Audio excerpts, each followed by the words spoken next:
Trixie's Nap Hole by Majin Sieko. They really exist, I swear! Starlight Glimmer glared at Trixie, who was currently nesting in a hollowed-out divot in Applejack's orchard. She nudged the blue mare, who snorted, stirred, and looked up at Starlight. What? Trixie eloquently asked. Starlight raised an eyebrow. I looked all over town for you. What are you doing here? Trixie shook the cobwebs out of her brain and stretched. I was just taking a nap in my nap hole. Starlight raised her eyebrow harder. Nap hole? Yeah. Trixie rubbed her face. My nap hole. She looked up at Starlight. Where's yours?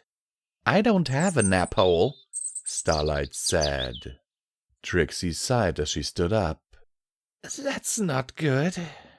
She put a hoof on Starlight's shoulder. Your nap hole will get moldy if you don't use it. Starlight blinked a few times, then pushed Trixie's hoof off.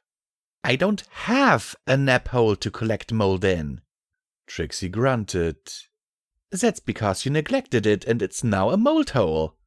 Trixie, Starlight cut herself off and took a deep breath, then looked Trixie straight in her sleepy eyes. Trixie, I don't have a nap hole or a mold hole. That's silly, Trixie said with a snort. Everyone has a nap hole. She looked to the side. Except for those who neglect them. Then they become mold holes. Starlight rubbed her head and groaned. Trixie, you're great and powerful. And powerful, yes. Starlight nodded. But no one has a nap hole. She put a hoof to her chest. At least I've never had a nap hole. Starlight waved in Trixie's direction. I think that's just a you thing. Trixie bit her lip and looked around. She blurted before a savior caught her eye and a smile caught her face. Hey, Applejack! She shouted while waving, presumably at Applejack, who just happened to be in her own orchard. The sharp crack of hoofs hitting wood reverberated through the air. Yeah, Trixie, Applejack shouted through the expanse. Tell Starlight about your nap hole! Another crack vibrated across the expanse. What? Your nap hole! Crack. I don't have a nap hole! Starlight pursed her lips at Trixie while the latter blushed. Trixie, there's no such thing as nap holes. Trixie grunted, then put both of her hoofs on Starlight's shoulders. You're blind to the reality of nap holes. No, Trixie, I'm not blind to the reality of nap holes, Starlight said as she pushed Trixie off her again. You've shielded your worldview from nap holes, Trixie said as she grimaced and pointed an accusing hoof at Starlight. No, Trixie, I think you're just being dumb. Also, you're practically repeating yourself. I'm not being dumb, Starlight. Trixie stomped towards Starlight until they were face to face, their muzzles nearly touching.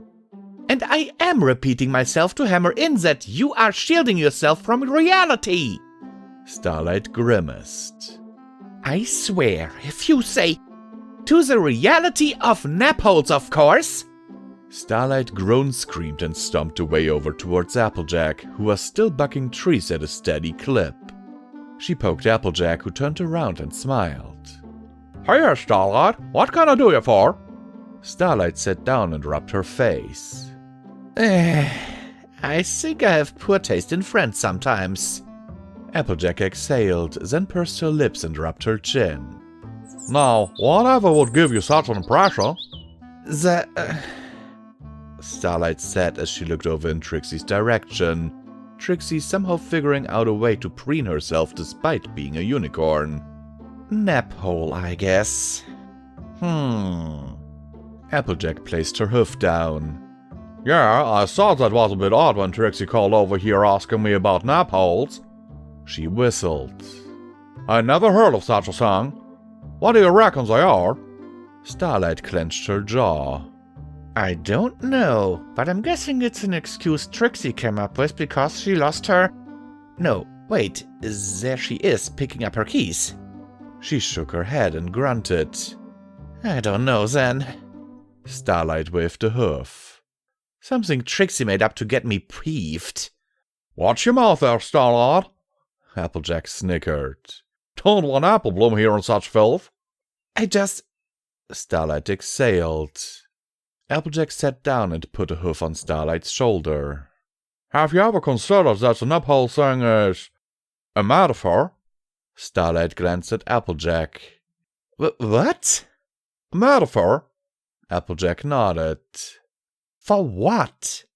Starlight said as a sneer formed on her lips. Applejack looked around. Now, I may not have the same book learning as some of my other friends, but I know ponies, and my guess is that Trixie's insistence on you accepting the existence of the nap hole is a cry for help from the deepest recesses of her soul. She bowed her head. A yearning that you accept her for her being the pony that she is, no ifs, ands, or buts. Applejack then looked Starlight square in the eyes. The nap hole is a metaphor for friendship. Starlight looked at Applejack. Then she looked at Trixie, who had managed to produce her hat and cape from Celestia knows where. Then she looked back at Applejack.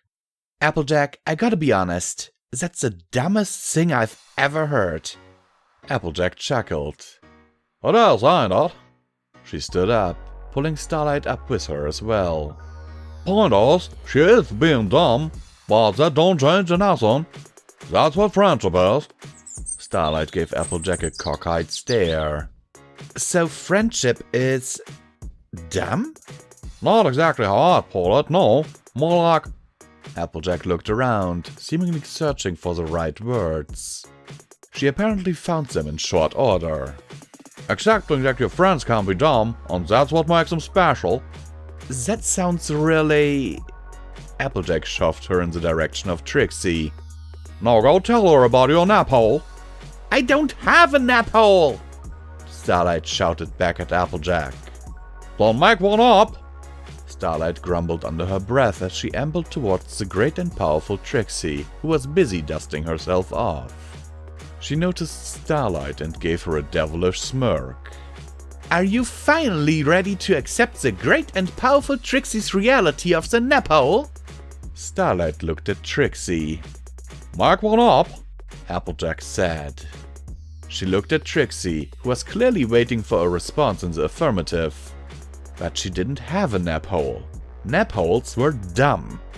Then hers and Applejack's words repeated themselves in her head. Friendship is dumb. The nap hole is a metaphor for friendship. Starlight took a breath, then hugged Trixie tightly. You're my nap hole, Trixie. Trixie paused for a moment, then returned the hug just as tightly as Starlight gave it. You may be kind of dumb, but you're still my friend, and I wouldn't give that up for anything in the world. You're my nap hole too, Starlight. Scratch that. Really dumb.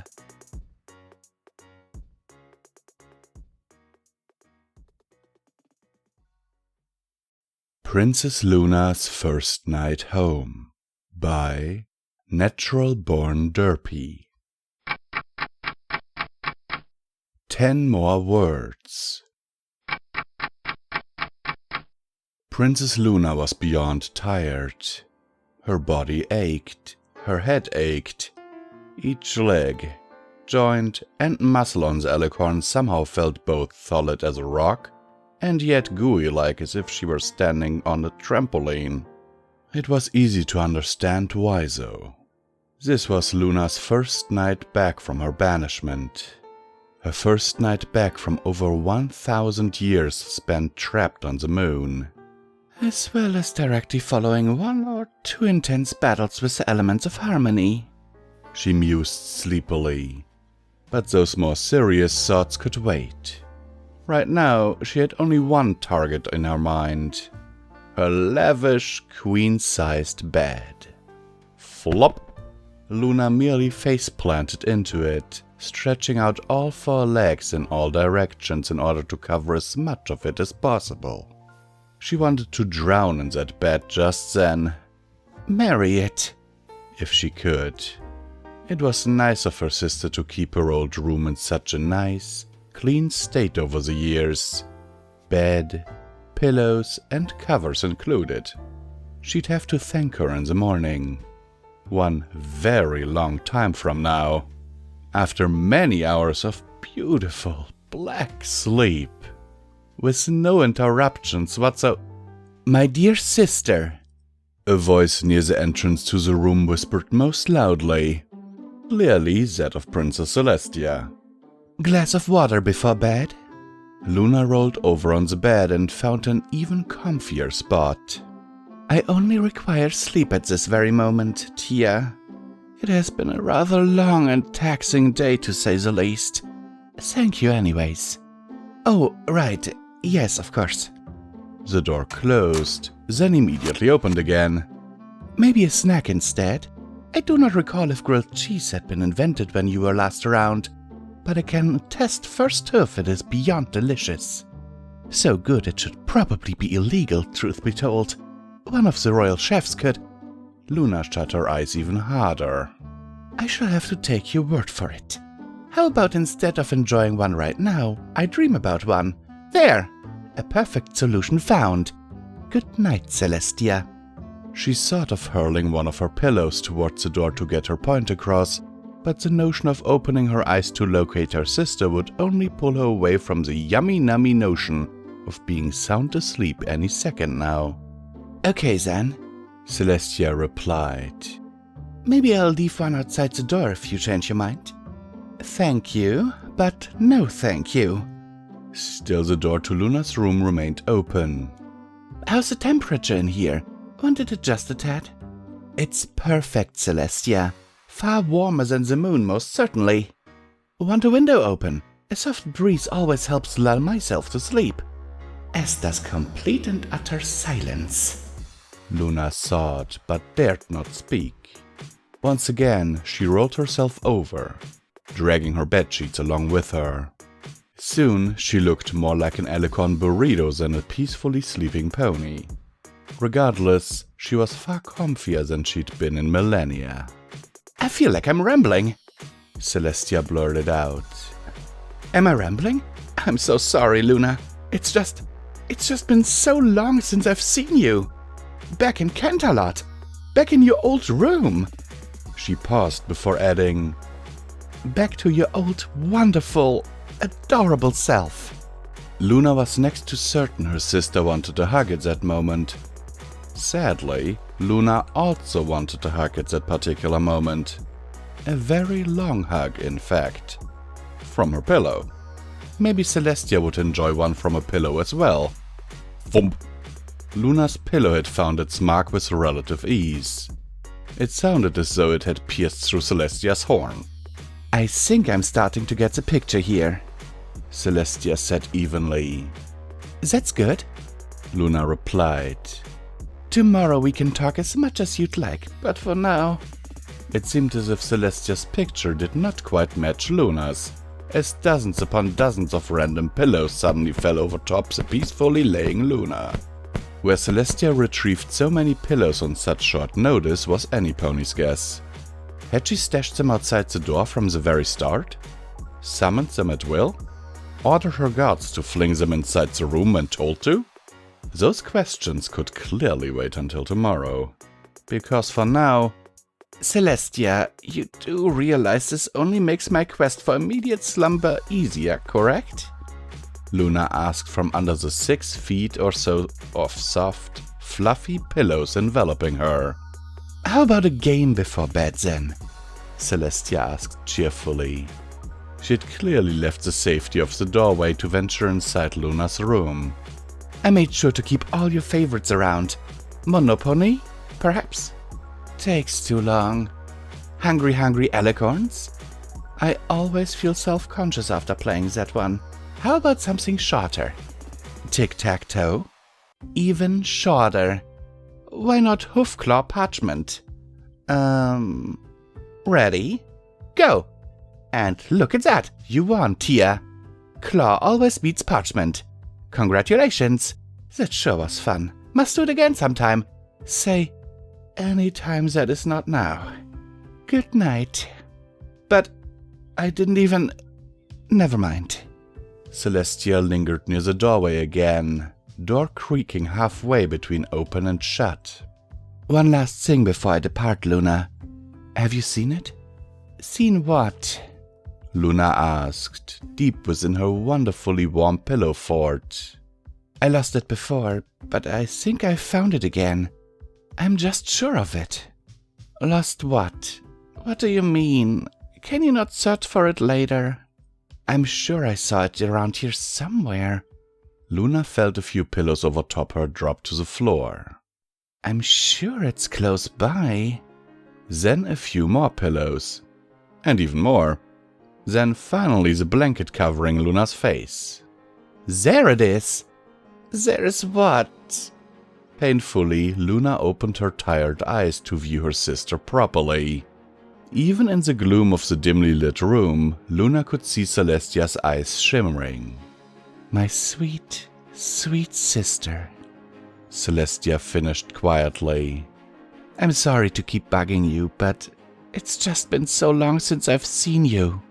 Without warning, Celestia wrapped her sister in a loving embrace, nearly knocking the air out of her. In return, Luna softly patted her sister on the back, more to get her to loosen up than anything. I am more than happy to see you too, Tia, Luna wheezed. Once apart again, Celestia made no motion to leave. Her eyes went in all directions but Luna's face. Luna sighed. You wish to spend the night in here, is that what is happening? Celestia played it coy.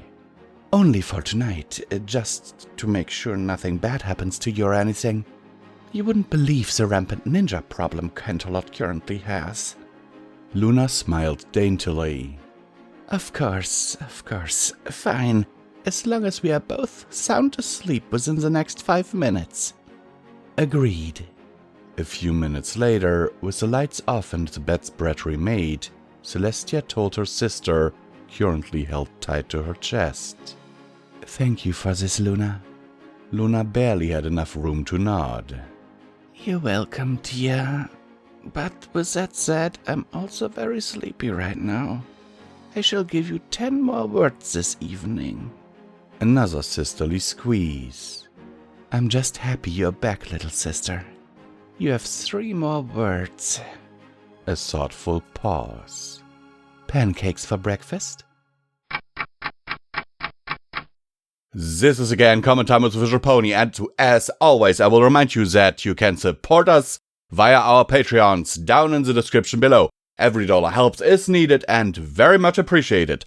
And don't forget, we also have a merch store, also linked down in the description. And now let's get to this. Oh my goodness, guys. Oh, this is a very, very sweet little story, and I can see Celestia doing something like that on Luna's first night home. This is, by the way, a story that has been voted for by you guys. Because as you might have noticed, recently we have been doing polls for you people to vote what stories you want to be narrated next. We always try to give you about 4 choices, and this is the story that was voted for about 3 weeks ago, actually. Sadly, I didn't get to record it sooner, because my health wasn't really, yeah. So anyhow, I really loved this. It's a sweet little thing, and yeah, I like it. I myself have siblings, and I know, for example, my sister, while we do not get along, if we were in a situation like this, I know even my sister, who would really love me to be 6 feet under, would check on me. As would I, actually, like if it was the other way around. Anyhow, guys, I hope that you enjoyed the story as much as I enjoyed reading it, even if my voice is a bit strange right now. And I will see you guys next time. Stay safe in these troubled times, and I am Visual Pony signing off. A Marriage of Inconvenience by Bal Bunny. Slouching, Discord looked into the mirror. The gold-inlaid marble walls of the palace suit around him showed up as the same in the reflection, but the image of himself that he saw there, instead of wearing the orange tuxedo he had on, was dressed in a white taffeta wedding gown with an interlocking daisy headband, holding some sort of veil that draped down the back of his head. "What do you think?" the him in the mirror asked. With a sigh, he glanced at himself standing on the carpet beside him. "I think you both ought to know that this is making me very uncomfortable." "Of course," the him in the mirror nodded. "We wouldn't have it any other way." "Indeed." The him on the carpet grabbed a pawful of spaghetti out of the air.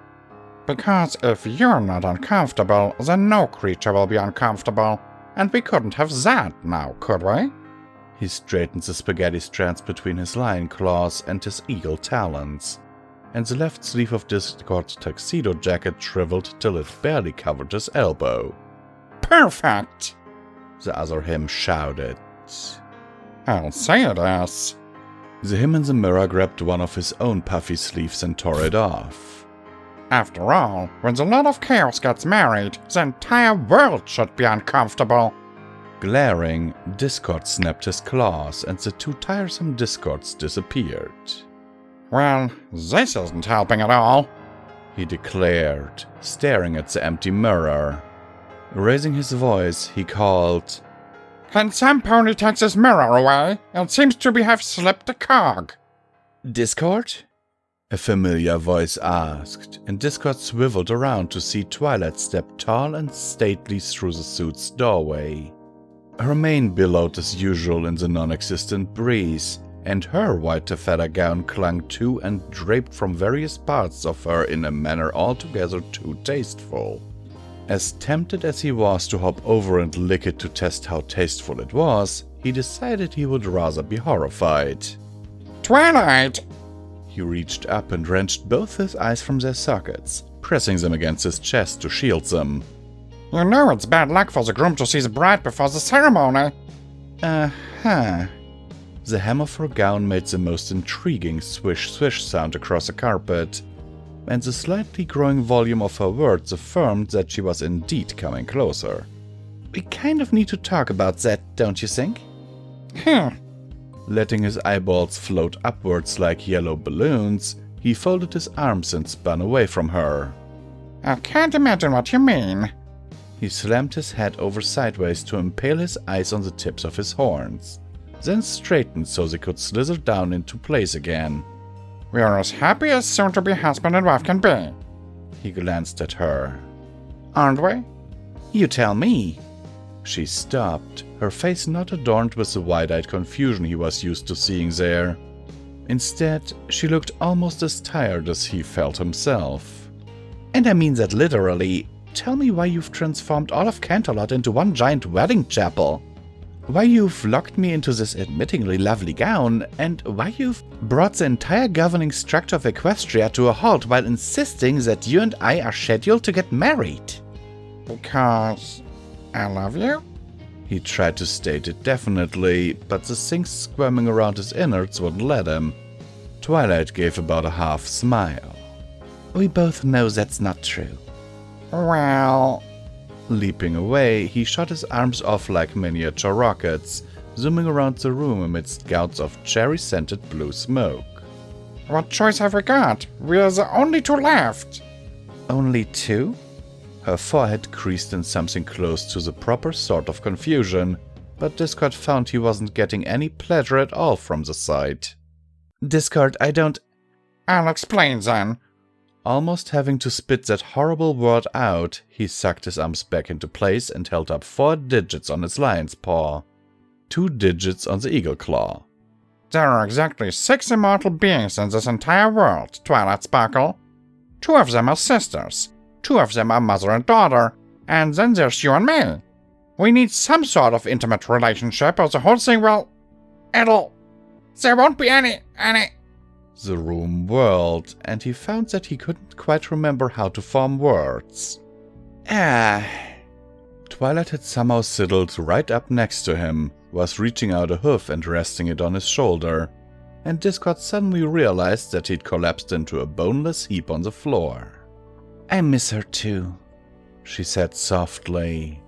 Whatever internal consistency he'd been clinging to melted, and Discord couldn't stop himself from becoming nothing more than a fetlock-deep puddle of goo covering the entire floor of the suit. But marriage isn't the answer, Twilight was going on. We're friends, Discord, and we will always be. Maybe that'll change to something else someday, but right now, talking to each other as friends is the thing that'll help us both the most. Not even sure where his mouth was at this point, Discord let out a couple bubbles form in his current morass. Help! One bubble squeaked when it popped, and the second gave off a gassy How? By remembering the good times of the past, gathering with the friends we still have in the present, and vowing that we'll make her proud as we head into the future. Twilight's legs moved as he felt her settle down into her stomach. The sudden mess of him sloshing against her gown. It won't be easy. She'd gotten even quieter. But we can do it together. Just not as husband and wife. Parts of him were shrieking that he needed to scoop her up, needed to merge with her, needed to do whatever it took to hold onto her, onto something, and not to make the same mistakes that he'd made with. Even coming close to thinking her name silenced all the wailing inside him, the lack of sound hitting him harder than anything else could have. With any effort, Discord reformed his lion's paw just long enough to snap away the white flowers and banners from every lamppost in Canterlot, changed the thousands of bridal shops in town back to whatever they'd been before, and let Twilight's dress dissolve, dripping like melting snow down into his liquid self. He heard her sigh. We can stay here as long as you need to, she said. But Applejack and Pinky are putting together a good, old-fashioned Earth Pony wake tonight just the way Fluttershy wanted. They'll be singing and crying and eating and stories. One of her hoofs stirred through him. It won't help much, but it will help some. Throughout his gelatinous ooze, thoughts of freezing himself and her and the rest of Equestria into a solid mass of ice warped with thoughts that came to him tinged in yellow and pink. Twilight had lost a friend this morning too. Dredging the bottom of his own slough, he forced himself to rise up beside her. It's just occurred to me, he said in a voice he scarcely recognized, that you knew her longer than I did. Twilight's eyes pulled shut, and Discord could almost hear her letting go the iron grip she'd been keeping this whole time. She was one of a kind, she said, her words wobbling. Discord let his nod send a small wave to break against Twilight's side, and they sat there together for some time. It didn't help much, no, but yes, it did help some. This is once again Common Time with Visual Pony, and as always I will remind you that you can support us through our Patreon links down in the description below. Every dollar helps, is needed, and very much appreciated. And now let's get into the meat of the story. Okay. Also don't forget we have a merch store. Okay guys, let me just get this out of the way. I was looking through the recently approved stories on FimFiction and I just saw the image used for this story, and the short description just reads, Discord seems to be getting ready for a wedding. Twilight has some questions. I didn't look at the tags. Just from the from the image and everything, I thought it was a comedy story. Oh my god, was I wrong? Oh my god, was I wrong? Holy crap apples. Holy damn, I don't know. This is just... Sorry, but this is... Wow, just wow. I've lost people in the past. And the moment Twilight was talking about a good old Earth Pony wake, I was like, oh my god. And I went back and I looked at the tags and I was like, oh god, what have I done? Yes. I mean, this is a nice, well, quote-unquote nice story, but it definitely is one of those that, yeah. Anyhow, guys, I hope you enjoyed it, with air quotes, and I wish that you all stay safe in these troubled times, and that we will all see each other in the next video, and that all of you get through all of this, through the current thing, without a problem. I'm Visual Pony, and I'm signing off. Tales from Twilight Town by I Saw. Commerce Culture. Brother of mine, I have a presentiment that this benighted burg will be a veritable gold mine, Flim said as he surveyed the amazing variety of creatures crowding the main square of the town. Indeed, my favorite sibling, replied Flam. This nexus of ne'er-do-wells is ripe for the plucking, and not a law or regulation in sight to stop us. What a splendid venue! Shall we? Indeed we shall, answered Flim, throwing a lever on the side of the boxy cart that the two of them had laboriously pulled through the winding and sometimes narrow streets, all the way from the airship docks. The two gangly stallions stood back and let the clanking and wheezing mechanism do its work. Quite a crowd had gathered before the cleverly designed vehicle had completely finished unfolding into an outlandish market stall, complete with garishly painted banners. Flam climbed up onto a small platform that had slid out of the side of the cart. It put him above head level for most of the audience.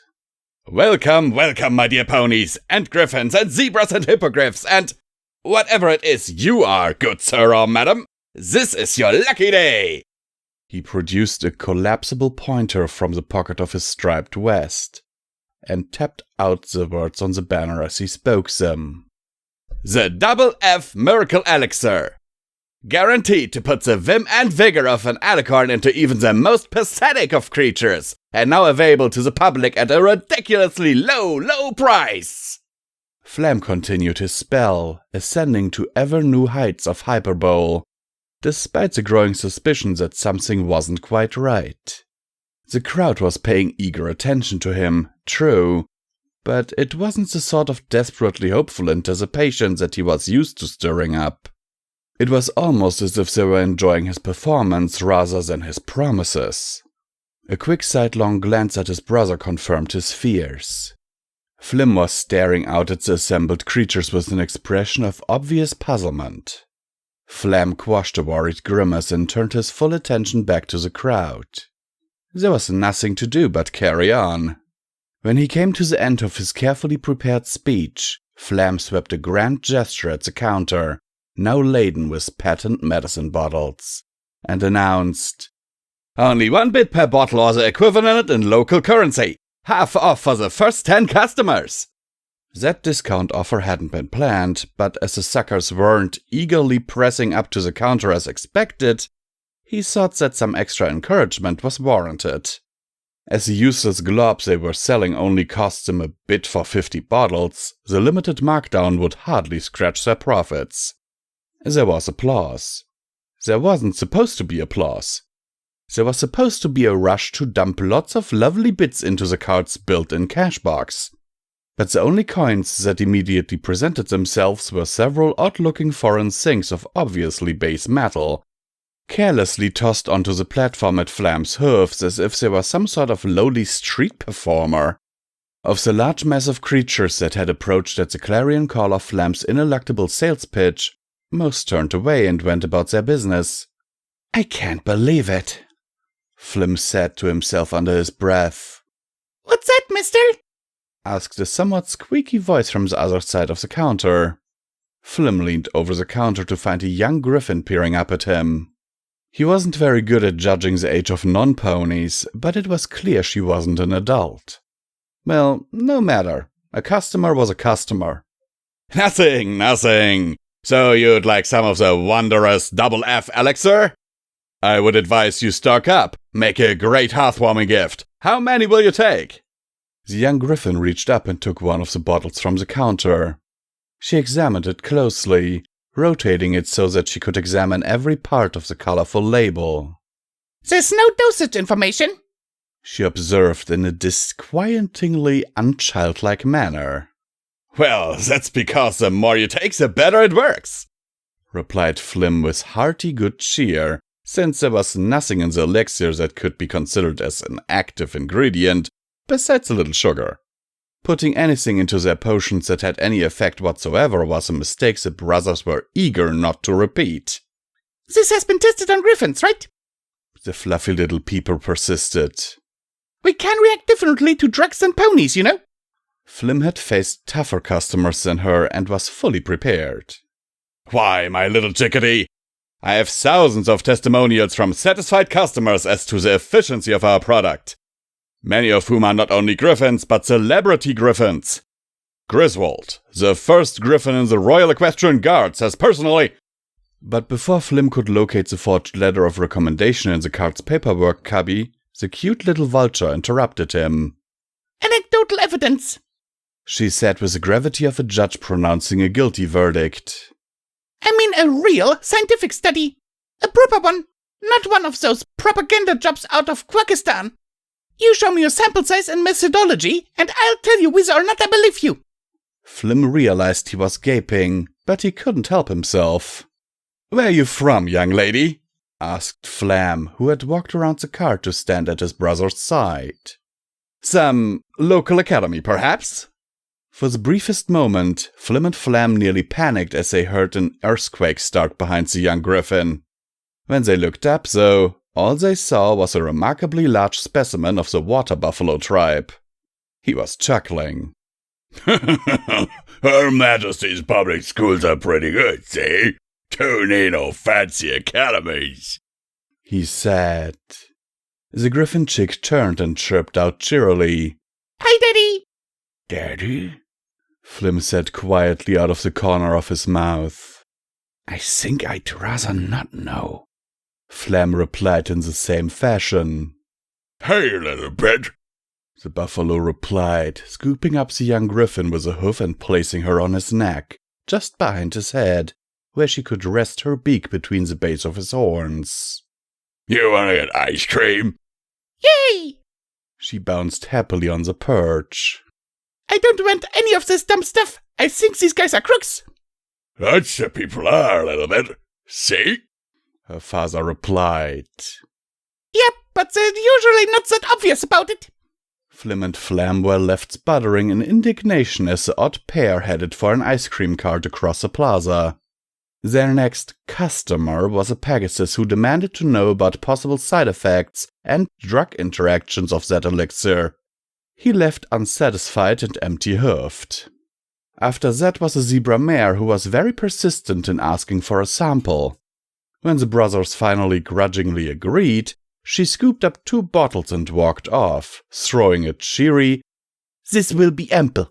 Thanks for the sample," over her shoulder as she trotted away. While they were staring glumly after her, a hippogriff asked, with all apparent sincerity, if the potion was gluten-free, but cracked up before he could get an answer. The last creature to approach them was a nondescript earth pony mare. Flam warily shook his head. Unless you're looking to buy... Oh, I am, she told him. He brightened up at that. Ah, welcome then, madam. How many bottles would you like? She smiled at him. Oh, I've got the wrong idea. I don't want any of your snake oil. How much was a card? Flam slowly turned to face his brother, whom he found was wearing the exact same expression of disgust. Brother of mine, he said warily, I hate this place. The hayfield. Some pony on the landing told me that Cress is the weirdest boat design he ever saw, said the little filly to her uncle as she flipped the stern dockline free and hauled it aboard. But she's just an ordinary old hay scow, isn't she? Well, her uncle said thoughtfully as he tightened the main sheet enough to get a little air into Watercress's main sail. They must be new to the valley. The scows are common enough here, but they don't build them anywhere else I know of. And they sorta grew into what they are now over the last decade or so. No pony really designed them. The two ponies were busy for a few minutes, easing the unwieldy boat out of the farm canal and into a side channel of the Hydra River. What is that, Uncle? Cat's Paw asked the skipper when they'd gotten out into deep water. She knew he loved to tell stories, and they had a long, easy run down to the river proper. It wasn't until Twilight Town started really growing that they needed to import hay from the Hydra Valley. No way they was going to haul it bale by bale over the Black Ridge, so the logical way was by boat. So they built the scows, right? The old stallion cleared his throat. Now that you're my official crew, you ought to call me Captain, leastwise when you're aboard. Yes, Captain, she said brightly. Is it Captain Ketch or Captain Uncle? The skipper chuckled fondly and then snapped with mock gruffness. None of your sass, matey, or I'll stop your cider ration. Mum won't let me drink cider, Cat's Paw said. I like juice better anyway. She thought for a minute and then asked, if they didn't have scouts back then, what sort of boats did they use? Why, in the early days of the hay trade, you might see some creature on the bay in little rowing skiff with a half-dozen bales packed in around them, pulling like mad for Twilight Port. There's no way they could move all that hay in skiffs, she protested. There's over 100 farms all along the river. Well, there are now, her uncle said. Before folk figured out how much money they could make growing grass, and Queen Twilight cleaned out all the hydras, there was only a few scattered farmsteads. Anyway, whatever they are, the Twilight folk aren't dumb or lazy, so they started building boats that were better and better at hauling hay, cause the more hay they hauled in one trip, the more money they made. The boats had to be small and shallow draft enough to get up the sloughs and canals where the loading landings are, but they had to hold as many bales as possible. So that's why they're built like boxes? Cause hay bales are rectangular shaped? Yep. That makes loading a whole lot easier and you can pick in more bales. Didn't happen all at once, cause there were a lot of folks who thought you'd have to have pointy bows and such for when they got down the river and onto Crescent Bay. Turned out they was wrong about that. They was wrong about another thing too. They was wrong about another thing too. He broke off and squinted at their course ahead. Nip forward and ease that jib sheet a bit, Cat. There's a band coming up. Cat's Paw trotted over the top of their cargo to their station at the bow. She was fairly young, but forward crew had to be short to fit under the jib boom. Any pony taller than her risked getting their brains knocked out during a jibe, and so there were several capable fillies and colts, and chicks and calves, and such among the crews of the fleet. Cat's Paw was a natural sailor. She had her own little scow skiff and knew the tidal channels of the Hydra as well as anyone, and had explored the upper reaches of the river as far as her parents would allow her. Truth be told, only when she thought her parents weren't listening, she'd gone even farther than that on a few outings with adventurous friends. She adjusted the sail smoothly, matching the skipper's easing of the mainsail exactly, then scampered back aft to hear the rest of the story. Now, in those days ponies would make the run with only 2 layers of bales on the deck. What? Is it true, Captain? Cat's Paw knew her uncle loved storytelling, but she also knew that the strict truth held a very distant second place in his affections. She looked down at the towering loads they were both standing on and counted the layers. They'd have to make 4 runs to carry what we got here. You sure they weren't stupid back then? Not a bit of it. First off, they couldn't stand at the wheel and see over more than 2 layers. Not until they fixed up wheels like this one that they could unship and put on top of the load. Soon as that happened, the race was on.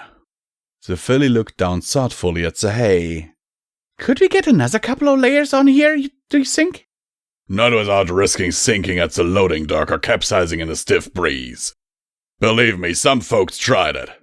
Besides, we look silly enough as it is. Big old Q or hay sailing down the bay. Captain Ketch caught sight of a big green marker set on a post on the shore. We're coming up on the confluence with the main channel. Get forward! Cat's Paw went to her station and remained there. The scow schooner jibed twice while they ran down the last leak of the Hydra, and Cat handled the big head sail perfectly each time. She hauled in the sheets as they came dead downwind with enough oomph to swing the heavy boom across the center line, and then eased it out, as smooth as silk, as the wind filled it again. She'd been out on the bay with her griffin friend Gar to do some fishing quite a few times. She didn't care much for fish, but timing the ebb and flow of the tide and puzzling out the subtleties of the currents they caused was good experience. Navigating the sometimes tricky bar at the main channel mouth had been a bit scary the first couple of times, but soon she could judge just the right line to take in almost any conditions. She called out to Captain Ketch as they reached the bar at the river's mouth, letting him know the position of the clearest channel. In her skiff, it was hard to tell where the standing wave might leave a hollow only inches above the sand of the bar, or where a cross-current might create a dangerous whirlpool. From on top of 8 layers of hay bales, on the other hoof, she had a nearly bird's-eye view. It was just as simple as looking down on a chart, and they scooted across with a minimum of wallow, even so the tide was nearly at full ebb. The filly was ridiculously pleased at her uncle's quiet, "Nicely done, Cat." And then they were out on the Crescent Bay and about to make history. It's not every day that ponies give a name to a geographic location. The trade winds generally blew from east to west, across the mouth of the bay, so there were rarely any significant waves in the sheltered waters. Just wind riffles and whatever cross-chop was reflected by the big rocky headland at the western end of the bay. That didn't mean it was always a comfortable ride for a big flat-bottomed craft. With even moderate chop, it could feel like sitting on top of a piano that was being pushed off a curb every few seconds. Not dangerous unless the craft was old and decrepit, but far from pleasant. Then there were the times that some distant storm in the South Lunar Sea kicked up waves that rolled directly into the mouth of the bay. This day was one of those times. Cat's Paw was rarely seasick, but the rough pitching, yawing, and rolling of the schooner was too much for her, and her breakfast decided it was time to abandon ship. Like a seasoned sailor and thoughtful merchant, she went to the leeward side of the boat and leaned out as far as she dared before letting go. "Good lass!" her uncle called out to her from where he had to death grip on the wheel.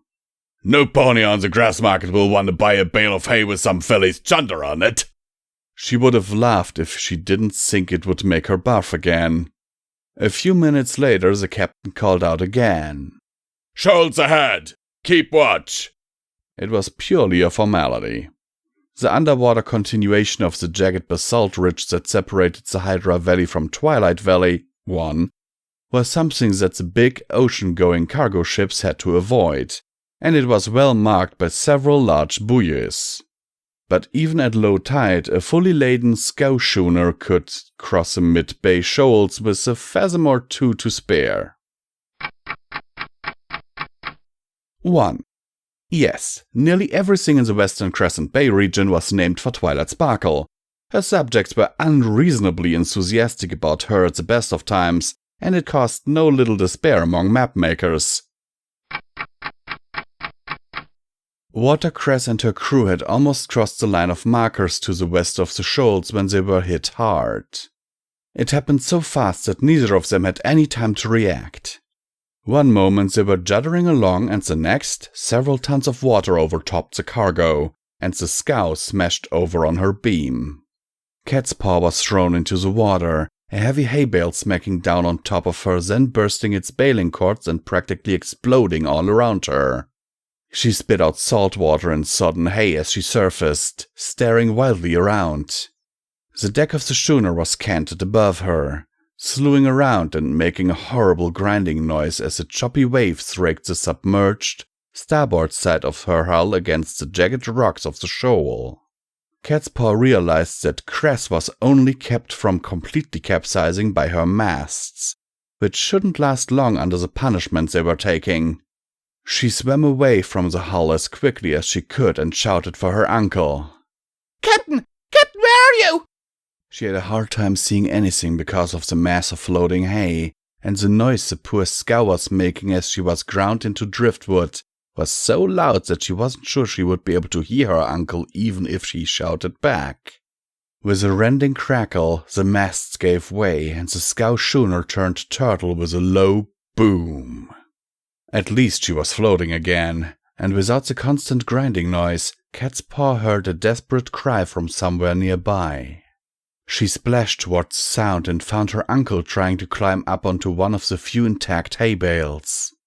All he was managing to do was roll it over and over in the water. Cat's Paw grabbed a piece of broken plank in her teeth and dog-paddled over to her uncle. "Grab this!" she said, pushing the floating piece of wood to him. He hooked his forelegs over the plank and gasped in relief. Like a lot of sailors, he couldn't swim worth a clipped bit, and had nearly exhausted himself in panic. "I'll tow us over to the hull," Cat's Paw offered. "It's still floating and we can get out of this water." Right, Catch gasped. good lass. When they had clambered up onto the slightly green and slippery bottom, Catch peered across the water to the docks at Twilight Port in the distance. Sails up, they've seen us. Cat's Paw found that once she was safe and eventually rescue was certain, she had started shivering. "What happened? Was it magic? A sea monster?" Cat shook his head. Dunno, lass. I wouldn't think a monster or a bad magician would dare set hoof in these parts. Not unless they was tired of living these ways. All I saw was a wave taller than the cargo suddenly jump up out of nowhere. The sailing craft were having to beat against the wind, so the little crystal-powered pilot boat belonging to the Harbour Master office reached them first. "Ahoy there!" The pony in the little skiff called out to them from the edge of the hay spill. "Any pony hurt or still in the water?" No, just us two, and we're okay. Catch called back to her. "All right then. I'll stand by here if you can hang on until the big cat arrives. If I try to motor through all that grass, I'll foul my prop for sure." "Thank you," Cat's Paw called out to her in a squeaky and somewhat shaky voice. The pilot took a better look at her and asked, "You sure you're okay there, filly? I could work my way over." Catch interrupted her by laughing. This little filly is the one that pulled me out of the drink. She's not just okay, she's damned excellent. The pilot grinned and glanced over her shoulder. "You've drifted west of the buoy line, so the cat should be able to put alongside, no problem." Cat's Paw cleared her throat and said, "Ma'am, we didn't see what happened. We didn't hit bottom. Just 1 minute we were cooking along and next it was like a whale slapped us with its tail. Did anyone at the port see anything?" "Harbour Master Assistant did," the mayor replied. "He had a spyglass on you wondering how you were dealing with this miserable chop. And he said a big wave just came up out of nowhere and buried you. Couple other folks said they saw the same." "Some sort of magic?" Cat's Paw asked. "No." The pilot shook her head. "Rogue waves, they call them. Queen Twilight once explained it all with graphs and such at a meeting of the Merchant Sailors Benevolent Society. Only happens under rare conditions over shallow water. Most sailors never see one. You ponies just got lucky." Somehow, the pilot joking about the disaster made Cat's Paw feel better. Ahoy! Came a cry from one of the crew of the big ketch as it neared the wreckage. Every pony all right? "We're fine," Cat called back. We're coming alongside to leeward, so make ready to swing across sharply. Can you manage? No worries. The ketch crew pulled her alongside the ruined hull no more than a hoof's width away, and once Kedge and Cat Paw were aboard, let her sails fill to get her quickly out of the debris field. It was a neat bit of sailing, and Cat wondered how different a ketch was from a schooner to maneuver. Probably easier, she decided. Then she looked back at the scene of the wreck and gasped. The scow's floating cargo completely covered the water for acres. "That's no shoal!" she yelled. "It's a whole darned hayfield!" Cat's indignant exclamation tidily skewered the lingering tension, and the crew of the ketch fairly fell about laughing. As such things go, the story got around, and the shoal appeared on all future charts of the bay as the hayfield. Tuesday. The terrified stallion yelled as a gigantic armored insect appeared from behind the largest of the stone warehouses, shouldered its way onto the quay, and turned to head for the pier he was standing on. "What in tatters is that thing?" The longshore pony standing next to him looked him up and down with an expression of bored contempt. Are you new here? Molly's Toffee. "What in the name of the dark goddess are you doing, youngster?" The young Earth pony Colt jumped guiltily and then tried to place himself between the disapproving glare of his grandmare and the case of empty bottles he had been filling with paint thinner. "Nothing," he said. The old mare swept her gaze over the bottles, cans of thinner, funnel, and box of shop racks that rested on the workbench in the old tool shed. "Firebombs? Really, cobbler?" She walked past her Grand Colt, picked up one of the bottles and examined it closely. "I thought you were taught better than this," she said sadly. "We weren't going to hurt any creature, Mamo," the Colt protested. "These are for the Yativos. There's supposed to be a treasure in the old mine that's overgrown with them. Zen and Gar and I were going to go and burn yourselves to a crisp so those carnivore trees would have a nice fried snack to eat," the old mare snapped. What? That wasn't the sort of reply that Cobbler had braced himself for. His grandmare shook the bottle in his face. "That's exactly what would happen if you tried to use this thing. You've stuck the rack in this bottle like it was a wick." Yes?" the Colt said, still confused. "That's how you make it." "Who says?" The old pony snapped at him again. Well, every pony knows. And every pony's an idiot!" She shook her head again and sighed. "Mostly. Bring a couple of those racks and empty bottles and follow me. You got some corks for them?" The Colt nodded and pointed to a discarded pile under the workbench. "Bring some of them too." Cobbler did as he was told and followed his grandmare out to the pump by the garden gate of the farmhouse. They had once lived outside the town, but the village had eventually grown large enough to encompass the little steading. The family had sold off their fields, but kept 2 acres for a large vegetable garden and chicken yard. Selling eggs and specialty produce, along with their matriarch's famous toffee, provided the family with a comfortable living. It also provided the children enough leisure time to get in trouble, it seemed. "Now, fill up one of your bottles with water." "Water, Mamo?" The Colt just stood and looked at her. "But that's—" Mother Molly gave him a look. This particular look included a cock of her head and a squint of her eyes that gave him the choice of listening to her lecture and following her directions exactly and immediately, or regretting his choice for the rest of his very short life. Cobbler gave the handle of the pump 2 vigorous pulls and got enough water to fill the bottle. "Now put a rack in the neck like you did with others. Good. Now pretend you've just lit it up and chuck it at that sack of chicken feet over there." The Colt obeyed her instantly, the look still fresh in his mind. A moment later he was wet all over and the empty bottle thumped into the bag of feed. "Congratulations, boy!" the old mare cackled with glee. "You're on fire! Don't tell me. It works perfectly well in all those adventure books you're always reading." The chestnut Colt flicked his wet forelock out of his face and nodded. That's because those riders never threw a proper firebomb in their lives. All hoarding, no sparkle, no pay attention. Mother Molly filled a second bottle and stomped the cork into the mouth. She lectured as she worked. Centrifugal force wants to push out the liquid as you throw the bottle.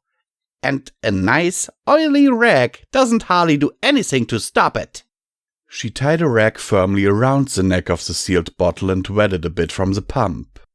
Now I've just lit this, and I can wave it around a bit without too much risk. She demonstrated. It still isn't safe, but safe enough. I aim for something hard enough to break the bottle and... Mamo proved that she still had a pretty good throwing leg on her, and the bottle arced across the yard to smash on a wheelbarrow that was propped up against the side of the barn. The water from the broken bottle splashed against the wall, making an impressively large wet patch. Right about now that barn is sorely regretting making an enemy of your old grandmare, Mamo said, beginning to laugh. Too bad it can't stop, drop, and roll. Cobbler echoed her, nodding, wide-eyed. Mother Molly's gleeful laughter sent chills up his spine. Now, if you're a good boy and clean up that broken glass for me before you go back to your project, I'll give you a nice big piece of toffee. Mamo? He asked, hesitantly. Yes, Cobbler. Where did you ever... She looked at him sidelong for a moment and considered. Yes, he was old enough. Giant warthogs mutated by dark magic, she said flatly. Mean customers, and a spear couldn't hardly puncture their thick hides. Pretty flammable, though. The town was an exciting place in those days. You know, I met your grandfather when we were fighting off those monsters. Did I ever tell you? Cobbler usually found any convenient excuse to escape when his grandmare began reminiscing, but that time he stayed and paid close attention. That evening, Molly made her way to Vagabond House, the Queen's official residence.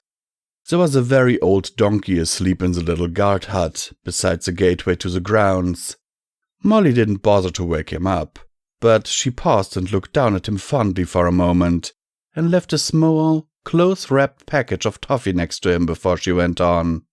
Molly walked slowly through the front garden, enjoying the sight and sense of the unusual plants. She climbed the broad steps to the big veranda that surrounded most of the main building and peered through the open double doors at the deserted room beyond. Molly clopped a hoof against the floor and called out, "Any pony home?" A part of the long shadow of the wall beside her flowed outward and solidified into the form of Princess Luna. "Molly, 'tis good to see you again," Luna said to the completely unsurprised Earth Pony mare. "I fear Twilight is away and will not return until the week is ended." "Well, it was you, Highness, that I was wanting to talk to at any rate," Molly replied, giving her a nod by the way of a bow. "Indeed?" "Yep. You see, I've got a bit of trouble brewing with my grand cold, and I figure a bit of magic in the Dreamlands would set him to rights. I hate to ask—" "Nonsense!" Luna interrupted her. "You are a friend and a hero of the nation. Ask freely and without concern. In any case, 'tis my duty to keep the horrors of the Night Realm from the young. But that's exactly why I'm a bit hesitant to ask," Molly told her. "See, I don't want you to stop him from having nightmares. I want you to give him one." Luna cocked her head and raised an eyebrow at the old mare. "I sooth? 'Tis most curious. Perhaps you will explain the matter to me? Well, he's in a need of a bit of discouragement, and if I or his ma outright forbid him, he'll only be that much more set on doing it, you see." And the old mare told her the story. Before sunrise the next day, Cobbler jerked awake, screaming, "It's on fire! The whole forest is on fire!" His mother calmed him down and told him it was just a dream. But he knew it wasn't. It was something more real and true than that. He spent the rest of the morning pouring the paint thinner back into the big can and washing out the bottles. Judgment. I must protest in the strongest possible manner, the Clacktown ambassador exclaimed. He was a large, rubbery amphibian of indeterminate genus, but the richly brocaded vest proclaimed him as a creature of some wealth and importance. Very well, Queen Twilight said in a deceptively soft voice. Go ahead, Ambassador Glurk. I'm listening. She settled onto the cushion that the mayor had placed down for her. You have denied the pony due process. He is our citizen, and he must be extradited to face our justice from the Council of Klug, as is his right. There is no due process here, Twilight replied, her voice still soft. We are a nation without laws. This was perfectly true. The town was lawless in the literal sense of the word. It didn't have a set body of legislation that became increasingly more complex as clever creatures found loopholes and workarounds that needed to be addressed and amended. It didn't have a set of rules that, through mechanistic application, dispensed punishment tenuously correlated with justice. But if peace and stability were the desired outcome, a lack of laws seemed to be working remarkably well. Technically, Twilight Town was the most crime-free city in the world, which annoyed statisticians to no end. What it had instead of a dense body of legal code was a single, simple-to-understand guideline. Work out your problems in a peaceful and reasonable way, or the Dark Goddess will settle things for you. That was all the explanation any sensible creature needed as to why lawlessness worked so well for the Twilight folk. The final clause of the guideline was being enacted in the town hall that day. And that is why you must let me take the stallion back to be tried under a system he is accustomed to, Ambassador Glurk continued. This one wonders if you would argue so passionately for a Klugtowner who was not so very wealthy. The white eastern Kirin who floated just above and behind Twilight's shoulder fixed the ambassador with a focused stare that the ambassador was unwilling to match. A slight smile tugged at Twilight's lips as she replied, That's of no real concern, Ow. I will make the decision, and I am notorious for fairness, no matter a creature's status or condition. The small group of witnesses quietly shuffled, and one suppressed a cough. While they would all have hurried to agree with their queen's statement was demonstrably true, fair was not the first word that would have occurred to any of them to describe her judgments. Then, how is it fair to expect a foreigner to abide by your system of non-laws, as if he were well-versed in the local cultural norms? It sounded very much like a reasonable question, but it was not, and every creature present knew it. Someone tossed a folded bit of paper at the ambassador's feet. It was a colorful pamphlet with the title, How to Not Commit Suicide in Twilight Town written on the top in a cheerful, friendly font. Everyone in the room recognized it. Some years before, a mischievous pony had printed up a stack of the pamphlets as a prank, and passed them out to the disembarking passengers of the first scheduled passenger ship flight from Equestria. Most of the newcomers had been puzzled, and some offended, but a few were delighted. The pamphlet contained a very good, if slightly exaggerated, summary of the customs, culture, and dangers of the kingdom, as well as a fairly accurate guide to the town, and the first print run of the pamphlets soon became a collector's item. By royal command, the pamphlet had been slightly redesigned, reprinted in bulk, and made aggressively available at all points of entry into the kingdom. Even with such a helpful guide, foreigners sometimes misunderstood how things worked in the city-state, but the Twilight folk were understanding and could be counted on to explain the situation with whatever degree of emphasis was required. In the current case, a rare consensus had been reached that being beaten to death would be sufficient explanation for the Klugtowner. It was at that point that Mayor Buzzy had called for Twilight to intervene. You have no proof that he read that joke, the ambassador sputtered, kicking at the paper on the floor. To punish him for this so-called crime that is not even specifically prohibited by... Twilight held up a wing to silence him. Some nations allow this evil by ignoring it or pretending it does not occur, but none openly condone it. Not even your own, Ambassador Glurk. She glanced aside for a moment, taking a deep breath to calm herself, and then continued. You must forgive me for bringing up an irrelevancy, but the laws and customs of other nations do not apply here. So you will decide his fate by simple decree? That is the action of a tyrant, most civilized. There was a blur of motion and the Kirin was at his shoulder. A long curved blade held just under where his chin would have been if he'd had one. You have been here nearly a year, and yet you are so foolish. 1. Ao hissed where his ear should have been. 1. Rule number 1 in How Not to Commit Suicide in Twilight Town was: never speak ill of Her Majesty if you've seen a white Kirin any time in the last quarter hour. After a brief pause that felt like an eternity to the terrified amphibian, Twilight said quietly, Don't kill him, Ao. The Kirin immediately returned her sword to its sheath with a smooth motion and resumed her position behind the Queen's shoulder. If I'm wasting my time advocating for my citizen, why am I here? He flicked a glance at the glowering Kirin and added, Your Majesty.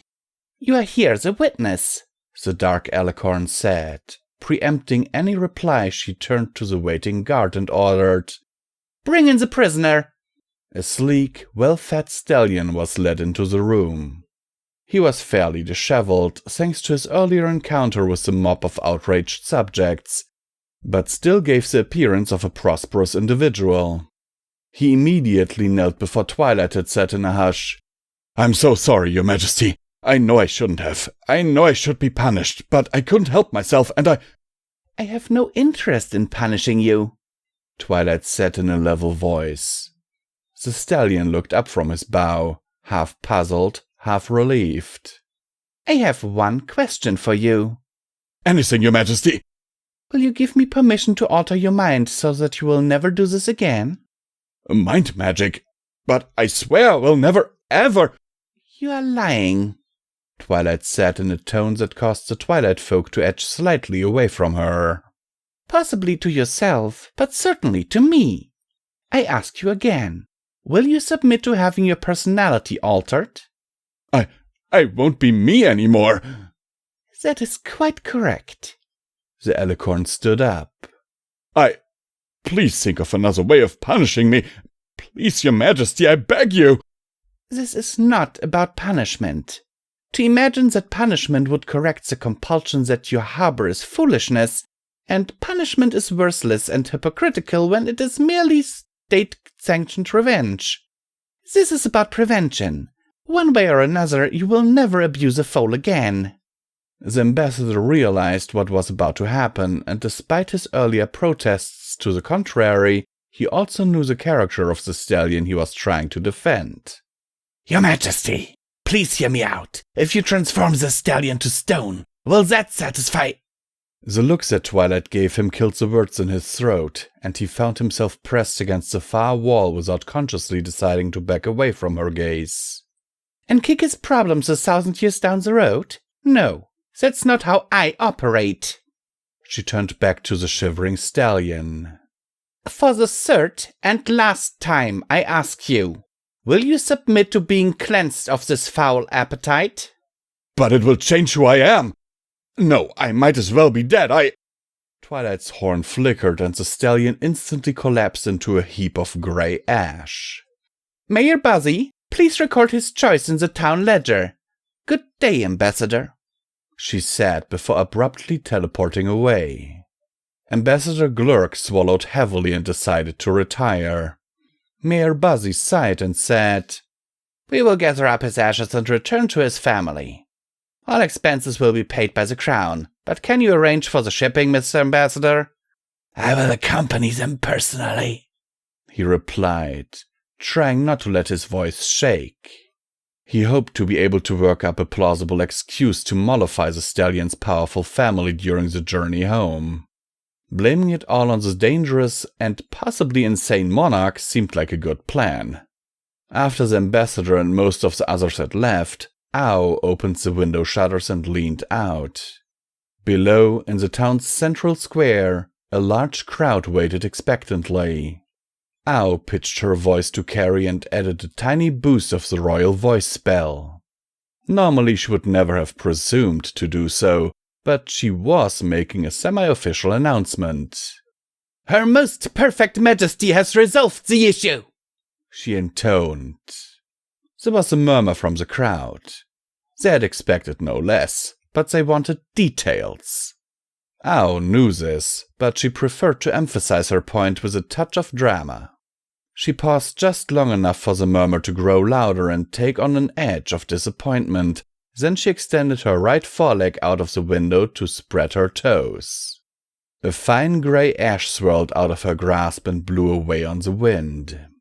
Inside her office, Mayor Buzzy heard the cheering and leaned back for a short moment to enjoy it before going back to her work. She was filling out a generous bank transfer for Zashira's forgetfulness potion. The Magenta had refused payment for her services, but the filly's family had threatened to throw a gold bar through the zebra's front window if that was the only way to get her to accept something for her help. And Buzzy didn't need any more headaches that week. Starlight Glimmer Tries a Dating App by Luna Rainbow 07. Hoofder. Starlight Glimmer sat in her bed, using her magic to levitate and use her brand new smartphone. She had just finished watching some funny videos on PonyTube before deciding to try out a new app she had downloaded. Alrighty, let's try Hoofder. Maybe I'll actually get a date, she exclaimed. She loaded up the app and set up her profile. Name, Starlight Glimmer. Gender, female. Age 21. Talents, magic, time traveling, leading cults. Description: a smart and funny unicorn looking for a romantic interest. I totally don't have a backstory of leading a brainwashed cult. She was officially ready to look for a date. The idea was simple. Swipe up if they interested her, swipe down if they didn't. She recognized the first pony to appear. Name, Twilight Sparkle. Gender, female. Age 23. Talents, magic, friendship. Description: I'm Twilight Sparkle, the princess of friendship. I wouldn't mind having a romantic interest. I'm very friendly. Starlight Glimmer smiled a bit before speaking to herself. Sorry, Twilight, I prefer you as just a friend, she said to herself as she swiped down. She definitely recognized the next pony. Name: the great and powerful Trixie Lulamoon. Gender, female. Age 20. Talents, magic shows, being great and powerful. Description: I am the great and powerful Trixie, and would make a great and powerful partner. Don't argue with Trixie, though. Trixie is always right. Starlight rolled her eyes. Maybe someday, she said as she swiped down. The next result really caught her eye. Name: Queen Chrysalis. Gender: female. Age: none of your business, I'm illegal though. Talents: deceiving ponies, stealing love. Description: I am the queen of the changelings, and I am looking for your love. Gimme all of it. This ain't it, Chief, Starlight joked as she swiped down. Just then her door swung over, scaring her and making her drop her phone on the bed. Starlight, you won't believe it! Twilight exclaimed happily as she bounced in place. I'm sure I won't, Starlight said, amused by Twilight's actions. I got a date from Hoofder! Twilight exclaimed, full of glee. Who is it? Asked Starlight. His name is Rick Roll. He said he will never give me up and will never let me down. He seems like such a swell stallion, you know. I know. I can't wait to meet him. He lives in Trollville, he said. Twilight exclaimed, now panting from all her excitement and talking. Trollville? I've never heard of it. Starlight responded in a confused tone. Well, that doesn't matter. I'm off to go meet him. I'll see you later! Twilight exclaimed as she gleefully bounced away. That bounce reminds me of Pinkie Pie. Starlight giggled as she looked at her next potential date. Speak of the devil, she mused to herself. Name, Pinkamena Diane Pie. Gender, female. Age, 23. Talents, friendship, cooking, making cupcakes, breaking the fourth wall, making friends, being myself, making sweets, being friends. Why won't you let me add more talents? Description. I'm Pinkie Pie. I'm so excited to potentially go on a date with you. I can make us some cupcakes and we can party! Starlight chuckled and rolled her eyes before swiping down. The next result was very amusing. Name, Discord. Gender, male. Age, over 100 trillion years old. Talents, chaos, chaos, chaos, chaos, chaos, chaos, chaos, chaos, chaos. Description, I love chaos. Starlight chuckled before swiping down. She heard a puff and a familiar voice. How dare you! Exclaimed Discord. Oh, hey Discord, Starlight said sheepishly. I'll have you know I am the very best on all of Hoftar. All the gentlecoats and mares want to marry me. Discord stated. Are you sure about that? Starlight questioned. Why, you little rascal, you dare doubt me? Discord questioned. Look, can I get back to finding a date now? Starlight asked grumpily. Fine, fine. Good luck with finding a partner better than me. Not that I wouldn't to date you anyway, to be fair. I just need that precious ego boost. Discord exclaimed as he snapped his fingers and teleported away. Starlight saw her next potential date. Name, Derpy Hooves. Gender, female. Age, 19. Doing things right the wrong way. Description, I just don't know what went wrong. Another swipe down. Starlight sighed and rested her face on her pillow. Will I never find a date? All of these ponies and not one of them has been a good choice, she exclaimed in frustration. Just then, Twilight entered Starlight's room again, with a disheveled mane. You're back quickly, Starlight stated. Apparently Trollville doesn't exist, Twilight exclaimed. I told you I'd never heard of it, Starlight replied. Worst of all, I tried to ask Rick where it was, but he's gone! How could that be? Twilight asked in frustration. Maybe he was pulling a joke on you? Maybe Rick wasn't his real name. Starlight's sentence was cut off abruptly. Are you saying ponies would lie on the internet? Twilight questioned angrily. Yes, replied Starlight. Never! Twilight said as she left the room, slamming the door behind her with her magic. Starlight looked at her phone for the next potential date. Name, Sunburst. Gender, male.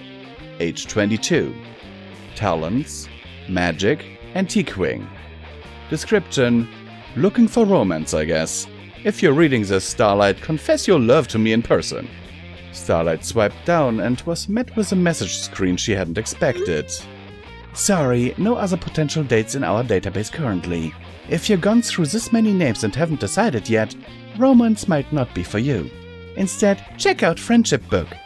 Starlight groaned and closed the app. Piece of garbage, she muttered to the app.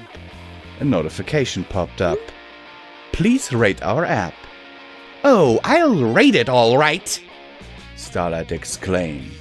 User Starlight Glimmer. Score 0 out of 10. Horrible! I just wanted an app to find myself a good date. Instead, my date preferences get roasted. I even saw a few weirdos on there. My friend was also lied to by a dude named Rickroll. Stay away from Hoofter! Starlight submitted the review and shut off her phone. It was almost time for her to have dinner, and she had had enough dating excitement for the day. Hello, and once again, this is Comment Time with Visual Pony, and once again, I must remind you that you can support us via our Patreon. The links are in the description. Don't forget, we also have a merch store, and there is one-time donation links if you do not want to commit for a monthly support of our channel. Now, let's get into the meat of the story. This story was recorded live on the 9th of May, 2021, on my Twitch channel. So, what must I say here? Personally, I'm not against dating apps because, there are just people who are more comfortable talking via text messages or through a screen, The big problem that I see is what happened to Twilight here. Being rickrolled, I'm never gonna give you up, never gonna let you down. Yeah, that stuff. There are a lot of trolls on those apps. I personally have only tried, I think, Tinder once. And that was way back when I was about 26. So, almost 10 years ago. Oh my god, I'm old. Anyhow, so what I encountered on those apps were basically just people trying to get me to sign up to some porn site or whatever. And wanting my credit card information. So, yeah, that's the thing. Personally, I say, if you want to use that stuff, go for it, all the power to you. Just do me a favor and be safe. Always tell people who you're meeting with, where you're going. Make sure that if you meet a date from one of those apps that you, meet in public, not at their home right off the bat. Because just be safe, there are creeps out there, there are dangerous people out there, and I just want everyone to be safe. That said, I'm signing off, I hope you enjoyed this, and that we will see each other in the next time. I'm Visual Pony, signing off. My tax policy? By Leon Dude. Yes, your tax policy. Twilight stared at the thrones that originally belonged to the two sisters, absolutely befuddled on which one is the best to sit on. Celestia's throne was the one closest to the sun and could keep her all nice and cozy during the winter, but would be an absolute nightmare to occupy during the summer. Luna's throne, on the other hand, offers a gentle breeze that could very quickly become biting come winter. She could visit Cloudsdale to get a copy of the weather timetable so she could construct a perfectly effective seating plan for the thrones. But what would happen if something went wrong in the weather process? What if one day was colder than it should have been? Luckily for her, her anxious train of thought was interrupted by the sound of the throne room doors opening. Your Majesty, one of the guards said. You have a visitor. Twilight turned around and, right next to the guard, she saw a unicorn stallion levitating a notebook. She could tell from the short-combed over mane and sickly green tie that it was the same reporter pony that said she would have been more interesting if she stayed in Canterlot. Princess Twilight, I'm with the Canterlot Chronicle. The reporter pony introduced himself. I'm sure you remember me from our last encounter when you published your friendship journals. Yeah, that was a disaster. Twilight deadpanned. But not as disastrous as your coronation, the reporter pony said haughtily. Speaking of which, it's been 2 days since your coronation and I, like many ponies, have but one question to ask. What is your tax policy? Twilight gulped. My tax policy? Yes, the reporter pony replied. How else are you going to pay for the royal guards or public services like your own school of friendship? Bits don't grow on trees, you know. It's true, they don't, the guard bluntly stated. Another guard popped his head through the open castle doors. And if they did, that would result in hyperinflation, which would buck up our economy. Twilight trailed off as she tried to think of a good tax policy. Excuse me for one moment. Of course, the reporter pony said.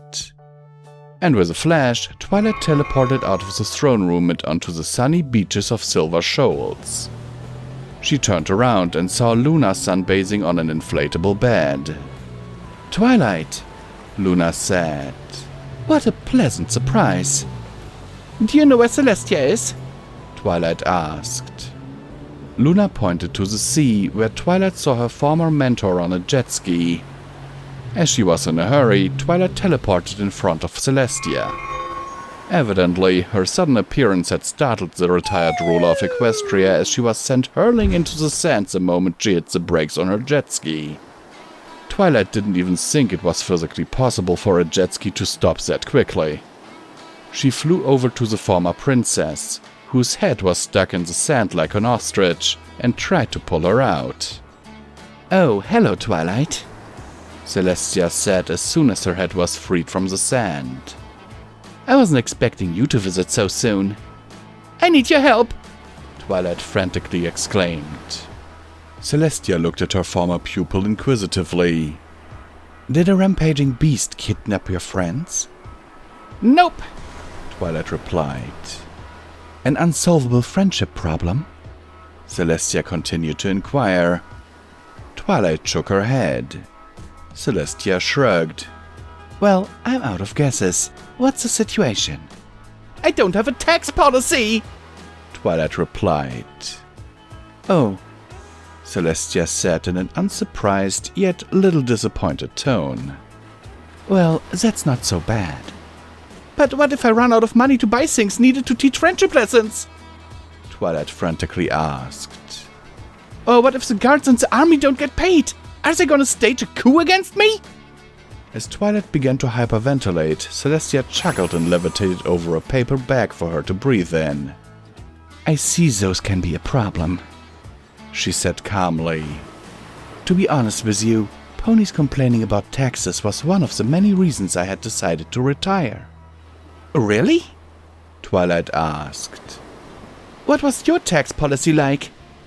"I had every pony pay me 150 bits at the end of every month," Celestia replied. "Except for the poor. They only had to pay me 1 bit." "Wouldn't it get confusing if every pony had to pay different amounts for their taxes?" Twilight asked. "Not necessarily," Celestia replied. "Though I suppose it would explain why many of the nobles in my time were unhappy with having to pay more than the common folk. Still, the needs of the many outweigh the needs of the few.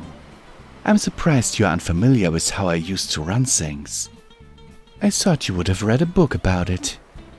Twilight sheepishly looked away. "Well, when you've been busy hanging out with your friends and teaching others how to make friends, along with the occasional adventure and monster battle, you kinda don't have a lot of time to read books as much as you used to." Celestia chuckled. "I suppose that's true. If there's time, I'd suggest you go to the Canterlot Library and borrow whatever you can about taxes. I trust you'd think up a policy that every pony can agree on." "Thank you, Celestia," Twilight said before teleporting away again. "Doesn't it seem a bit odd that you chose Twilight as our successor and yet you never taught her what to do about taxes?" Luna asked. "I thought Congress would take care of it," Celestia replied. "You mean Parliament?" Luna asked. Celestia shrugged. "Same thing." While she was still uneasy, Twilight calmly stood upon the balcony and addressed her subjects below. And if things went wrong, she had a pair of guards by each of her sides. "Every pony, may I have your attention, please?" Twilight announced. "As Princess of Equestria, I hereby declare as part of my tax policy, every pony will have to pay 95 bits every 2 months. One of the ponies below shrugged. "Well, it's better than what Celestia made us pay up." And with that, every pony rejoiced at their new princess's tax policy. Except for the 2 guards accompanying the princess, who gave each other a concerned look. "Do you think we can live off 95 bits every 2 months? One guard asked the other. "I certainly hope so," the other guard replied. "I have 2 fillies to feed."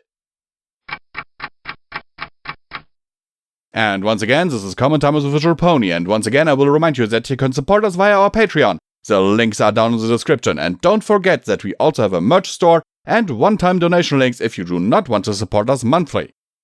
And now let's get into the meat of this story. Also, hello there, Tina. This story has been recorded live on the Twitch channel on the 9th of May 2021. In terms of the meat of the story, oh my god, Twilight doing taxes. First of all, 95 bits every 2 months? That is not a lot. I have a feeling that there should be a follow-up to the story where Twilight goes broke, but that's just me. What do you think about this story? Sincerely yours, Visual Pony, and I'm signing off.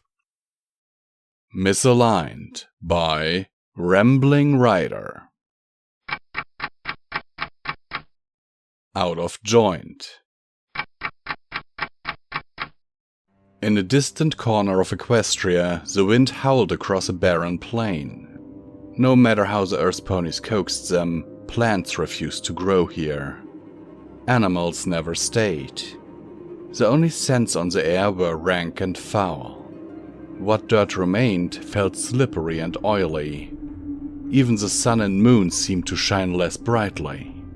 No pony had looked into it, but this barren patch was a rough circle, over 2 miles across.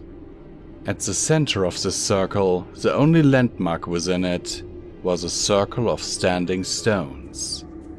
Twisted, glowing shapes were worn, not etched, into every surface, creating a kaleidoscope of forms that made one ill to look at it. If you stood within it, your sense of balance vanished as you were pressed down by a vast, unsinkable might of something far, far larger than yourself. For beneath that circle, the unspeakable one slumbered. It wasn't known as anything else. It couldn't be. Any attempt to name it withered and died on the tongue, in the mind.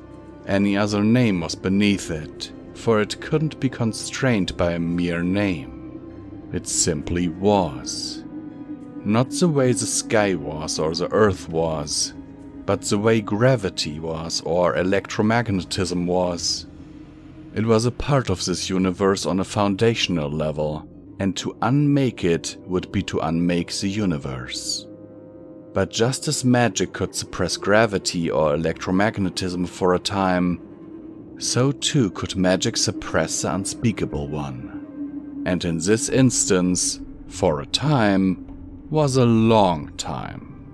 Over 1,000 years ago, it had wandered over this pathetic land as it pleased, toying with the puny mortals who thought their lives had meaning. It hadn't paid much attention to the team of 7 ponies that assembled to fight it. What could a gnat do against an elephant? Unfortunately for the unspeakable one, it had vastly misjudged the power gap.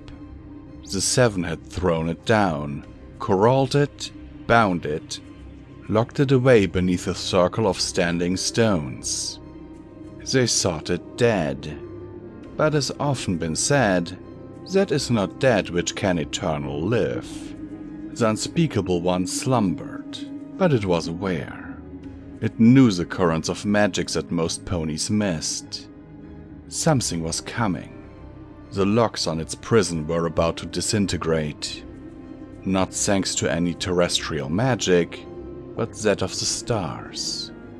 The heavens influenced the earth in the ways those ponies could never detect. The stars formed connections with each other and time rolled on, changing the currents of magic above. And these changes were reflected in the land, as above, so below. And the framework upon which this prison was built was due to the weakened by a set of stars moving into alignment in just the right way. It would only be for a single night, but a single night was all the unspeakable one needed. Soon it would be free. It wouldn't even be soon on the infinite scales of timelessness, but a week. A mere week before it was unbound. And so, the unspeakable one waited. Newly crowned Princess Twilight Sparkle watched the approaching alignment with increasing concern. By her calculations, she had a week, but that was still too close for her comfort. She hadn't gone stargazing in so long, she'd nearly missed it, only learning of it when a note, from her own father's observatory, was passed to her by a courier. Yeah, these stars are going to go into alignment and unleash a world-devouring monstrosity imprisoned by the pillars a super long time ago. No biggie or anything, but could you get on it? In hindsight, observatories keeping lists of captured abominations wasn't that surprising. What was surprising was those lists being kept on Rolodex. She'd promptly come up with a plan to stop it, but it seemed hacky and crude. She'd sent Luna a letter asking for a second opinion a few minutes ago. Most ponies wouldn't expect Luna to write back already, but Twilight was Twilight, and so had taken a pacing around nervously on the balcony anyway. She glanced up again. Had Delta Eculi, already a mere inch from alignment, moved another millimeter to the left? It felt like it. Or was she imagining things? No, she couldn't be. This was real. She had documentation. You could prove anything with enough documentation. That's sweet, sweet documentation. But documentation wouldn't do any good if Luna didn't read it. She had several days to read it, but still. Twilight resolved right then, if Luna didn't write back in 3 days, she was going straight to Silver Shoals and... Blue and silver sparks appeared before her and a scroll unrolled from the air for her to read. Princess Twilight Sparkle. Shut up, I like the formality. Of course you can. It's how Tia and I handled them in the past. No different from road work. But please remember to put it back when you're done. Also, while you don't have to, I usually write a letter of apology to the astronomers, just to be polite. They understand. Sincerely, totally responsibility-free, not Princess Luna. P.S. How did no pony tell me about water slides? Twilight sighed with relief. Good. Her idea had been correct. Full of newfound confidence, she looked up at the cosmic sphere spread out before her. Pushing with all of her might, she reached out with her magic into the firmament itself. She bumped Delta Eculi 2 inches to the left, right past alignment. There! No alignment for another 1,384 and change years. Crisis averted. Twilight sidled back into her bedroom, whistling and calm as could be. She had some letters to write. Well, poop. From its circle, the unspeakable one stared at the sky, speechless. How could this have happened? What could affect the heavens themselves? Not those ponies, surely. The sky was far beyond their reach, no matter what they said. Their claims of unicorns moving the sun and moon were preposterous. Well, it could wait. A millennium was but a drop of water in the ocean of time to it. Definitely. It absolutely wasn't frustrated at having its freedom ripped away at the last moment. Frustration was for lesser beings. It absolutely wasn't like totally peeved. It could wait. Totally. Beneath that circle, the unspeakable one slumbered, but very angrily. And once again, this is Comment Time with Visual Pony, and once again I will remind you that you can support us via our Patreon. The links are in the description. Every dollar helps, is needed and very much appreciated. There's also our merch store and one-time donation links if you want to support us, but do not want to go into a monthly commitment. Okay, now that this is out of the way, let me just say this story has been recorded live on the 9th of May 2021. And I love it. It's so short, but it's amazing. Like, just imagine this being there, like, over 1,000 years ago. It was trapped there by the pillars. And It's waiting for its revenge. And imagine yourself in this situation. You're trapped there, and you're like, yes, I can get out soon. Just one more week, just one more. And then you see the planet that needs to be in alignment just be like, boop, punched out of alignment, and it will take another over 1,000 years for the next alignment to come, and you're like, why? I just love it. I just love it. Anyhow, guys, this is visualbrony. I'm signing off, and please stay safe in these troubled times, okay, my friends? Floof by Categorical Grant. Parsley, sage, rosemary, thyme. Afternoon, Starlight. You greet as you walk down the upper hallways of Twilight's castle towards your room. The little lilac pony greets you back, perky as ever. Hi, good to see you. Suddenly, she comes to a stop as you approach. Actually, could I ask you a quick question? Sure thing. She purses her lips as if steeling herself to say something abnormal. Well, I just got this new soap, but I don't think it's working. Can you smell anything? She asks, tilting her head. You buckle at the waist, leaning down and sniffing her mane.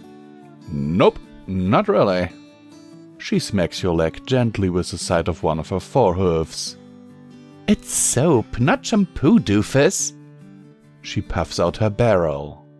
Try down here. You move over towards her chest, noticing immediately the soft, fluffy coat covering it.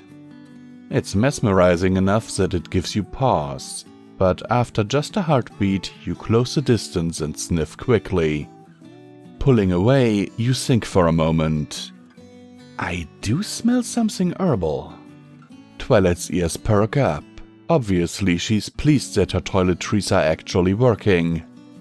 Good! Try again, see if you can figure it out.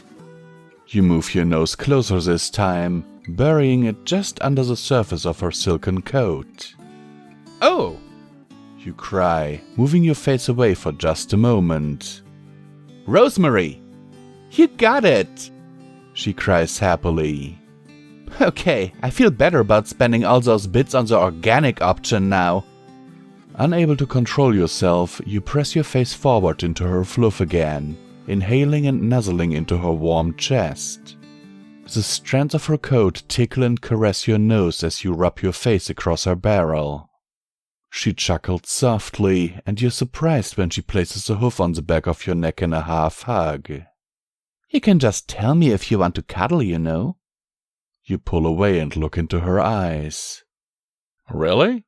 You'd cuddle with me sometime? I'd cuddle with you now, she declares boldly. I have nothing going on the rest of the day. Smiling sweetly, her eyes flicker down for a moment before they meet your gaze again. And it'd be nice to spend some quality time with you. We haven't been around each other much recently. Your heart warms at your pony friend's sincere, kind words towards you, and a beaming smile works its way onto your face. Cuddling it is then, Starlight. Wonderful! She celebrates, turning tail to face in the same direction you are. She gently leans her side into you. Come on, let's head to my room. You wrap an arm around her withers. Leads the way, mon ami. Less than a minute later, you arrive at the door to Starlight's room. She busts it open with a single, practiced flare of her horn, and you saunter inside with her, finally removing your arm from around her midsection. For whatever reason, Twilight's inclination to provide room and board to ex-villains and aliens was especially well suited to Starlight's tastes. Her room is a simple one, but still better decorated than your own.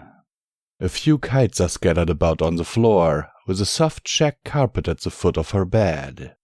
The shades are drawn such that a pleasant, calming dimness fills the place.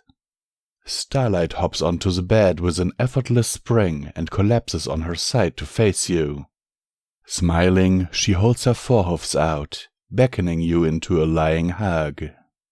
Not wanting to leave her waiting, you oblige her by lying down yourself and wrapping your arms around her neck. This gives Starlight her own chance to nuzzle your chest, while you take the opportunity to run your fingers through her wavy, satiny mane. "How was work this week?"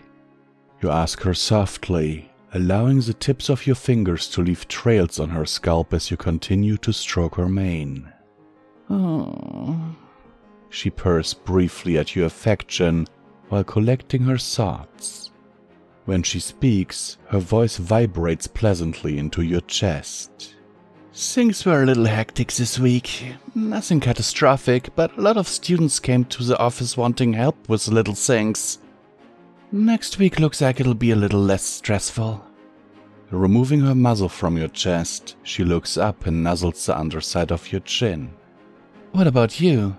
What were you up to? You know. You hesitate. Human stuff. Starlight giggles and gives you a tight squeeze with her forelegs. The hug puts you at even greater ease. My poor little human. Still having a rough time settling in?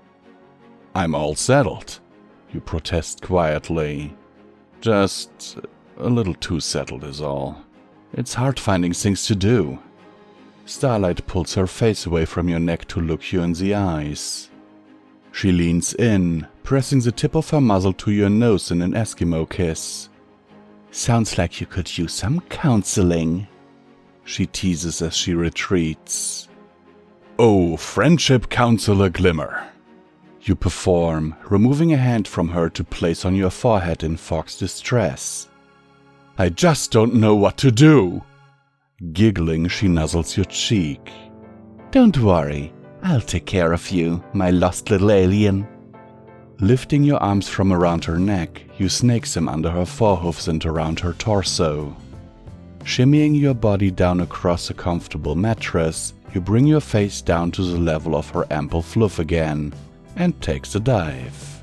You hum. Rosemary. Starlight wraps her forelegs around your neck and puffs out her barrel for your sake, which gently presses your face deeper into the soft terrain. Your senses are bombarded by all manner of inputs almost instantaneously. The strands of her soft, freshly washed coat glide teasingly across the sensitive skin of your face as you nuzzle into Starlight's enticing embrace. And after another few moments, her unique natural fragrance begins to mix in with the scent of her rosemary soap. Inhaling deeply, you savor her warmth and listen to her gentle, comforting heartbeat. Using your arms to tighten the hug, it dawns on you how wonderful all of this is, and how absolutely real everything feels.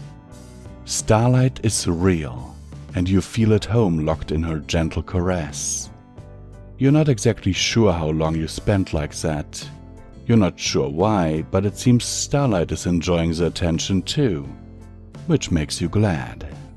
When you decide to move, you shift your face to one side of her barrel, exposing a patch of the fluff.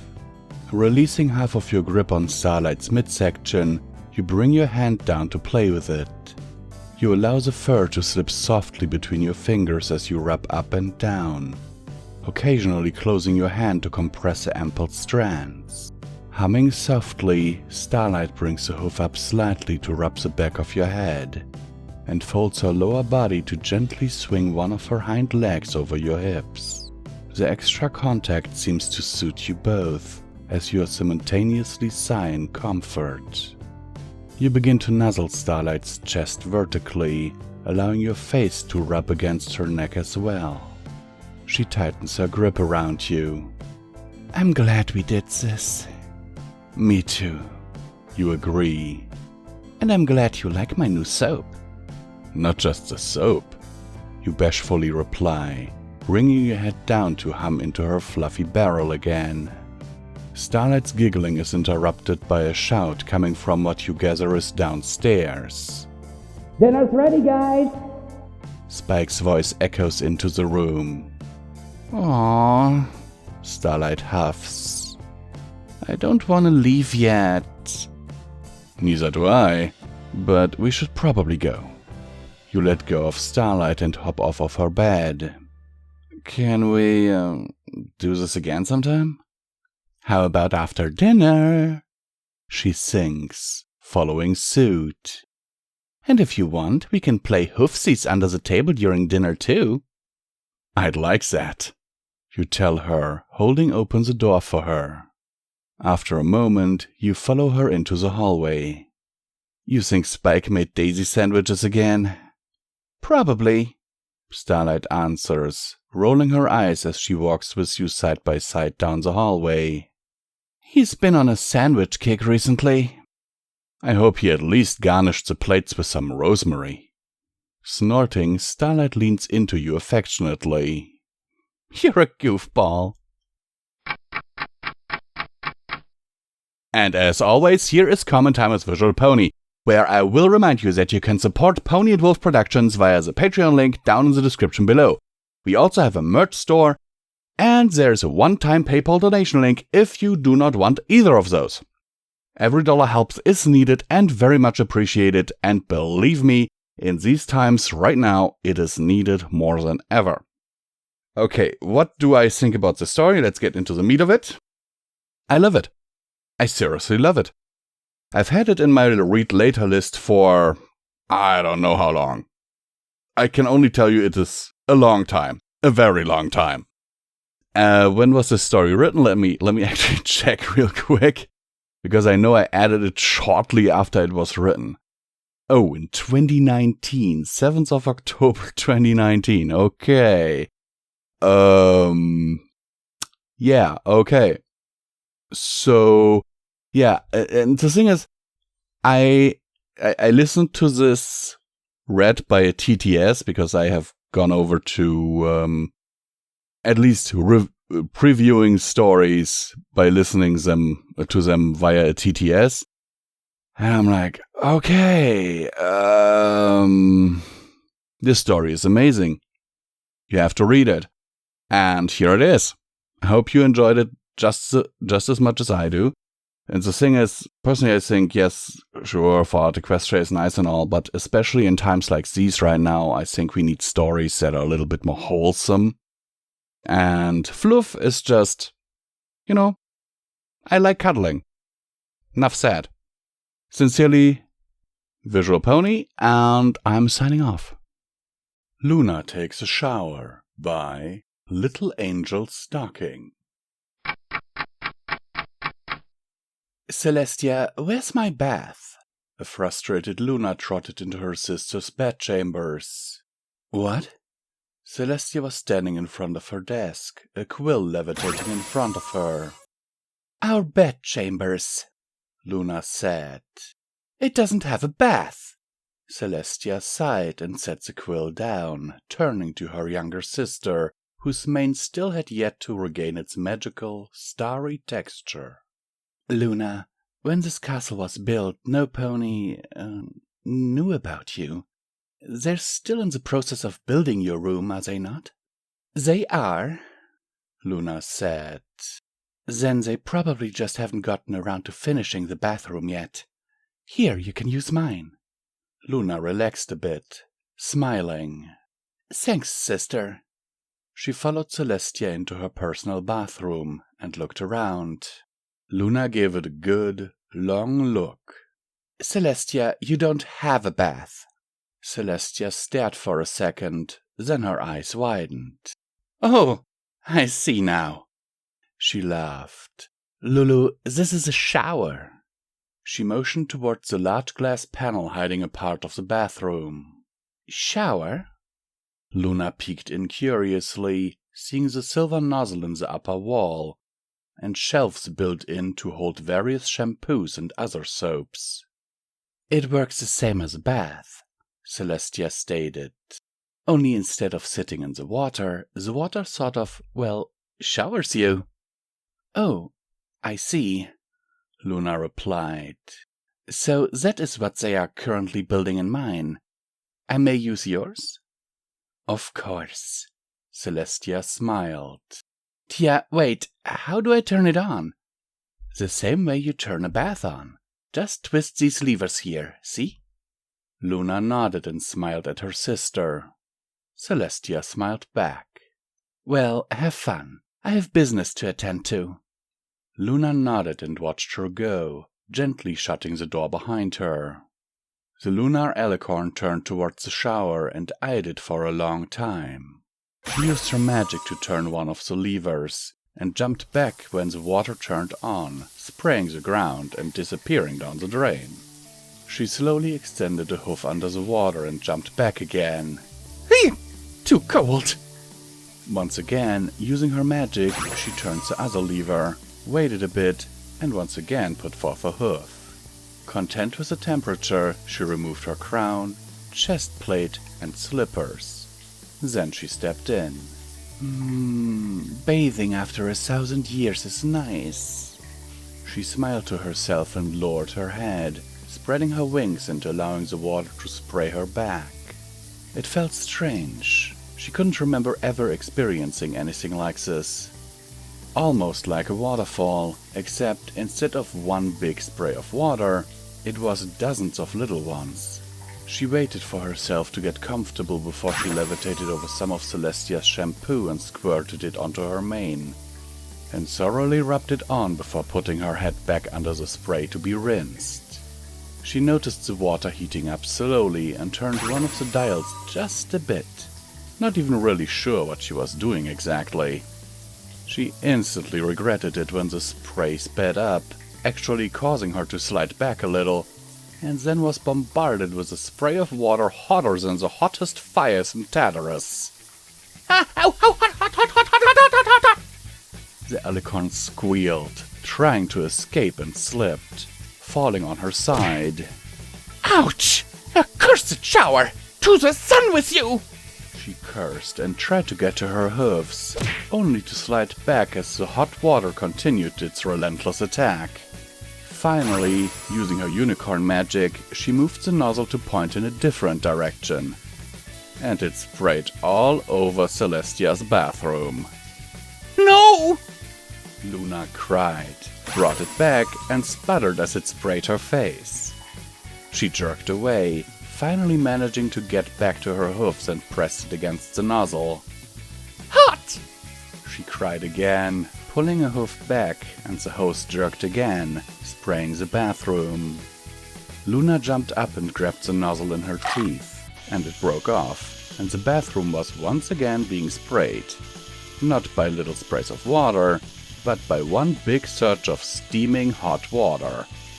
Luna cried out again, backing away. We command you to stop!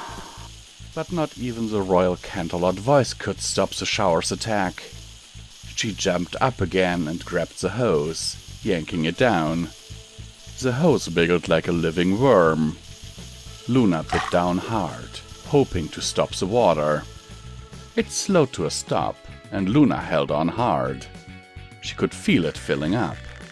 She bit down harder, seeing the hose getting fatter out of the corner of her eye.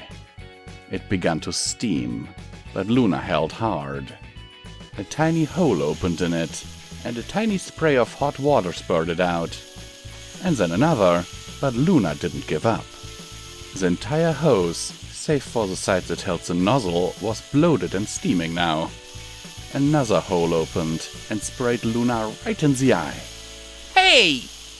She dropped it, backing away. Nothing could have prepared her for the explosion that followed. The princess was pretty sure she was going to lose limbs as a fiery hot fury sprayed into the room with enough force to crack the glass of the window and break the mirror. Once she'd finally caught her breath, Luna stood up and tried desperately to turn the water off by turning the levers, only to have them break off. She stared for the longest time. I can fix this! I can fix this! She cried suddenly, pouncing in on the hose. By this point, the whole room was soaking wet, and water reached up to just below her knees. She twisted and turned, trying to subdue the water, and then found herself hopelessly tangled in the steaming hose. Release me at once! She cried in vain as she squirmed and wriggled, half underwater. The water had gone over her head now, and she used her wings to propel herself upwards, allowing a gasp of air before she sunk back under, trying to wriggle her way out of the constrictor-like grip. The water was now well above the sink, toilet and mirror, and halfway up the window. Luna was unable to untie herself and instead just continued to use her wings to propel herself up, gasped for air once again. Flapping her wings, she kept herself above the surface, but it was when the water reached the ceiling that the Lunar Alicorn lowered her head and allowed herself to sink to the bottom. Celestia stepped into her room with a sigh. Nothing particularly interesting had happened today, and no friendship letters had been sent to her. She rather enjoyed reading them, but such things couldn't be rushed, she knew. She walked up to the bathroom door and knocked. Luna, are you all right? No reply. Luna, sister? No reply. She frowned. Had Luna slipped and knocked herself out? She knew it could happen, and considering Luna had never even heard of a shower...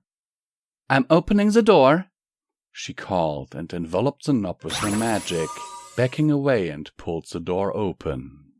Boiling hot water exploded outwards, showering the princess and soaking her entire bedroom. Celestia could only stand there, shielding herself with a wing as the horrible, boiling wet onslaught continued, soaking her to the very bone.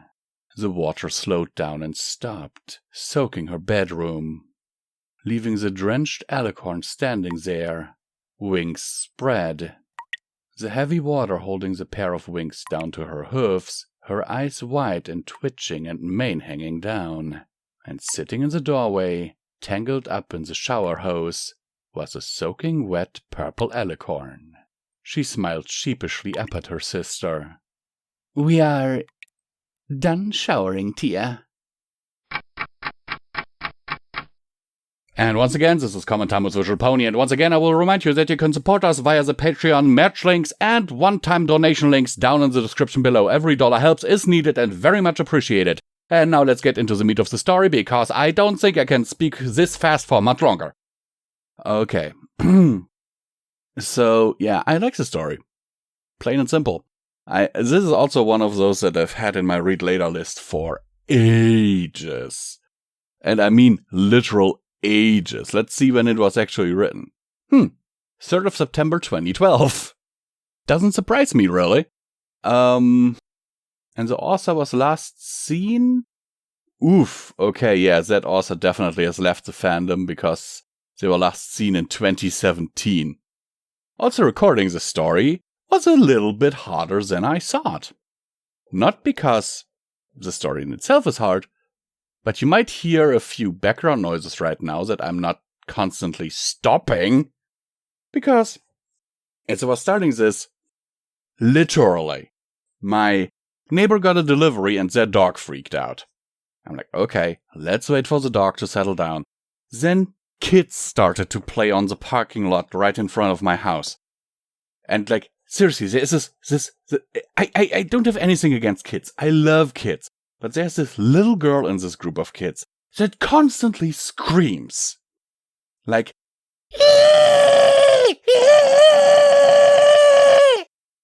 and I'm like, what the fuck? And it went on for like 15 minutes straight. Okay? Like, literally, I had just recorded the beginning here. Like, Luna takes a shower by Little Angel stalking, and then this girl starts screaming. I'm like, what the fuck is happening? Then so finally, they calm down outside, and I'm like, okay. And then as I get the first 2 paragraphs down, which is really not a lot, it's like the first, I think, 20 seconds or so into the story, they start playing soccer in the parking lot. Which is actually something that's not allowed there. There's like a huge sign saying playing ball is not allowed here because of all the cars. I'm usually not the one who would say something because I know, kids, let kids be kids and all that. But my car's parked there as well, so I was about to say something, and then someone else beat me to it, went outside and was like, hey kids, there's a parking lot, go down to the schoolyard, play there. I'm like, finally. And then it was about in the middle of the story. Then this little girl returns. It's like, ah!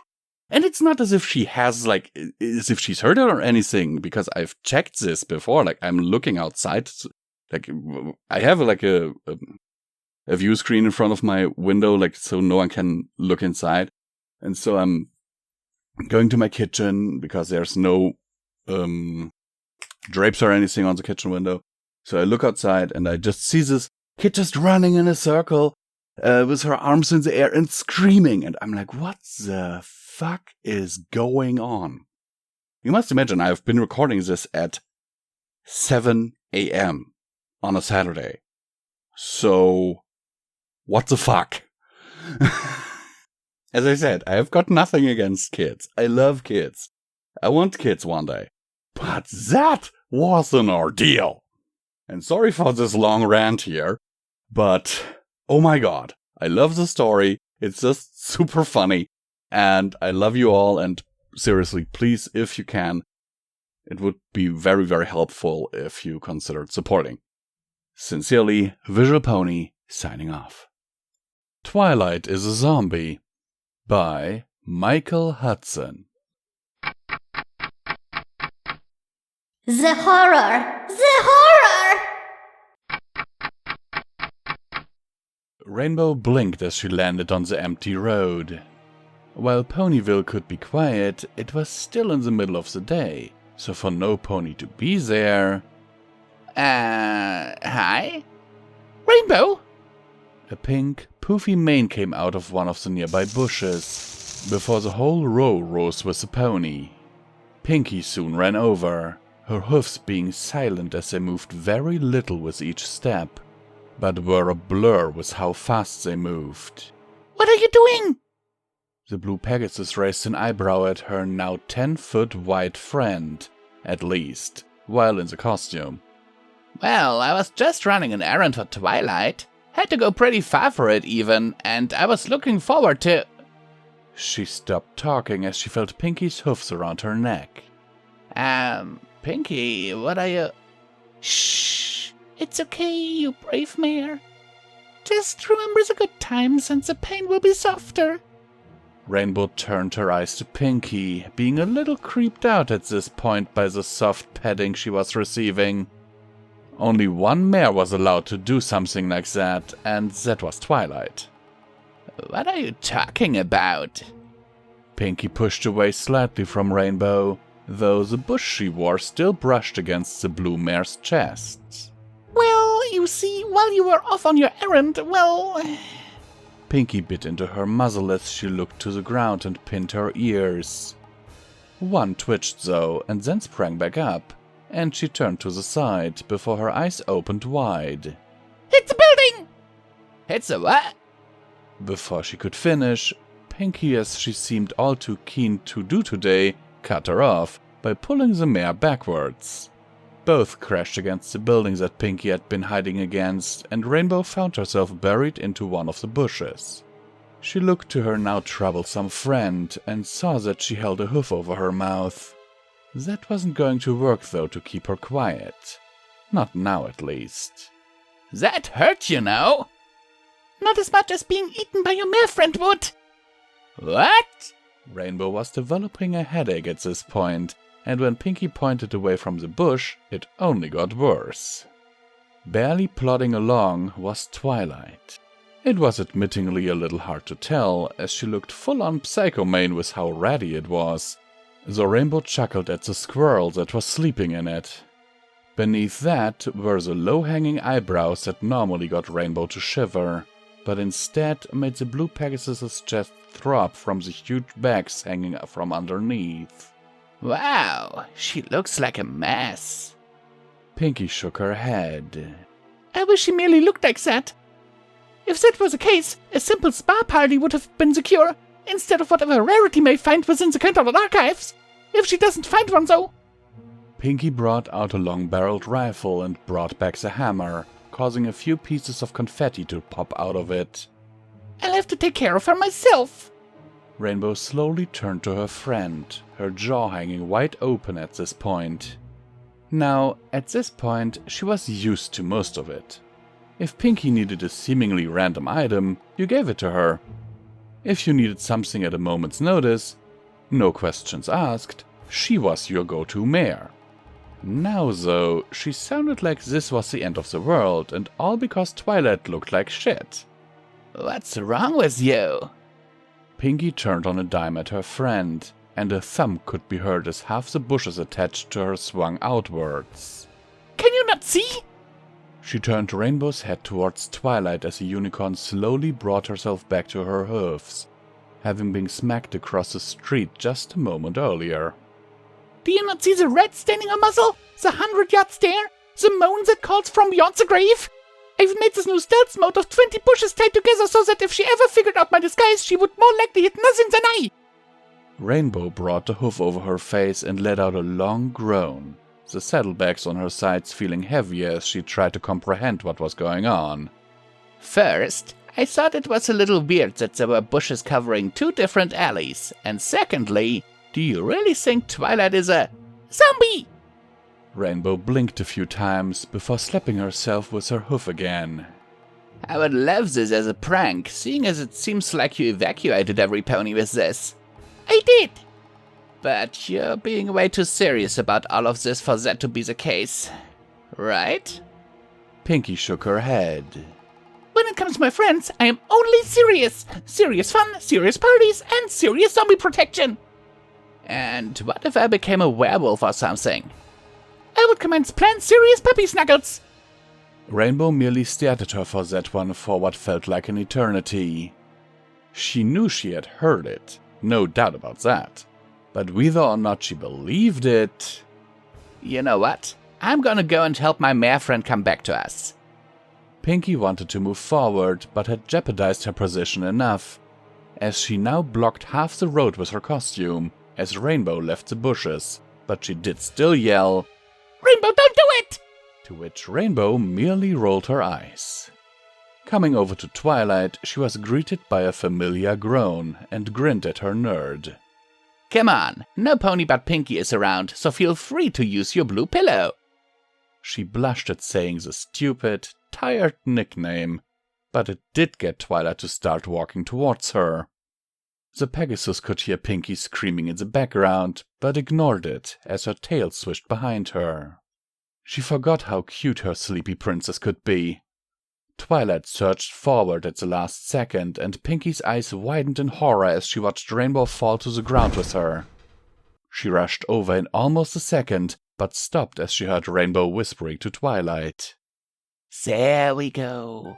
Snuggle in and get some rest. And hey, remind me next time to not let you research alone. You always forget to get some sleep. Pinky blinked a few times as she looked between the two. Rainbow, she isn't eating you? Why? Rainbow rolled her eyes, the blush on her cheeks getting worse as her head was pulled back slightly by Twilight munching on her mane.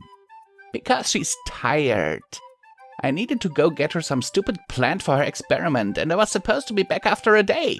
But the weather was bad, and I took a few more to get here. This dummy, she said as she batted Twilight on the head.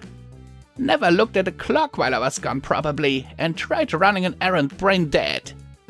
I bet even now she's thinking of getting it done, even while no pony is in town. Pinky's head continued to tilt, now almost upside down as she got more confused. But the blood!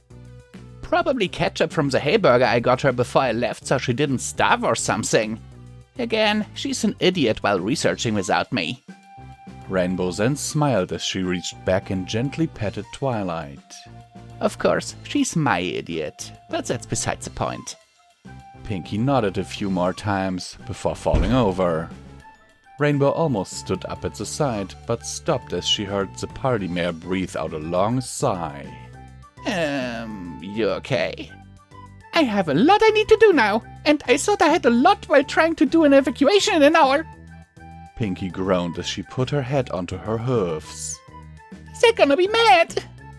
Rainbow patted Pinky's shoulder before grinning at her. Well, I could use some rest myself, and, well, I don't think Twi's going anywhere soon.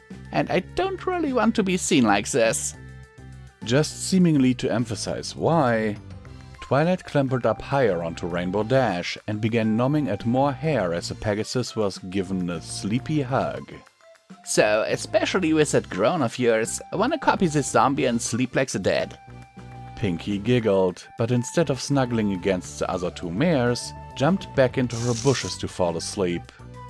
Rainbow smiled at the gesture and silently thanked the other mare as she turned to her beloved and nuzzled into Twilight's muzzle. Looking at those shut eyes and twitching hooves, she couldn't help but feel warm inside. I should leave you to yourself more often. You're way too cute when I come back. The only response Twilight gave was a small moan as she continued to munch on Rainbow's hair and smiled. And once again, this is Comment Time with Visual Pony, and once again I will remind you that you can support me through the Patreon link in the description. There is also a merch store and a one-time PayPal donation link. Whew. And by the way, every dollar helps, is needed, and very much appreciated.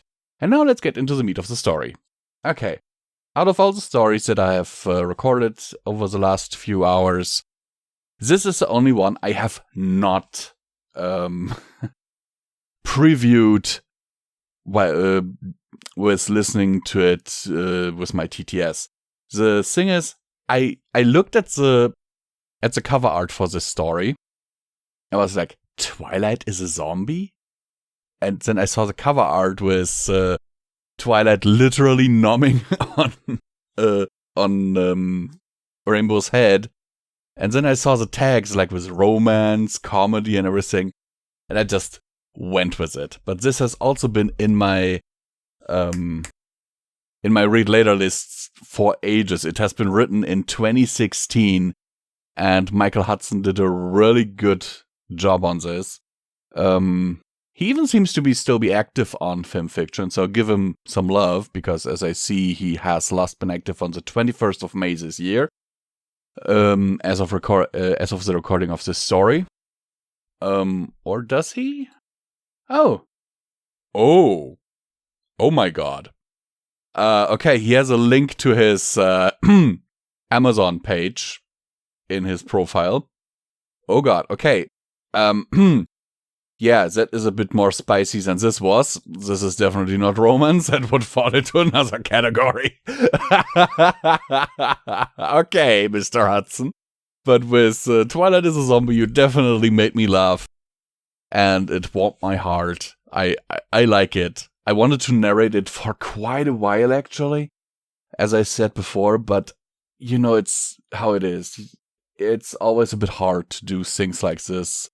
To start doing things, and I'm like, I have to record. And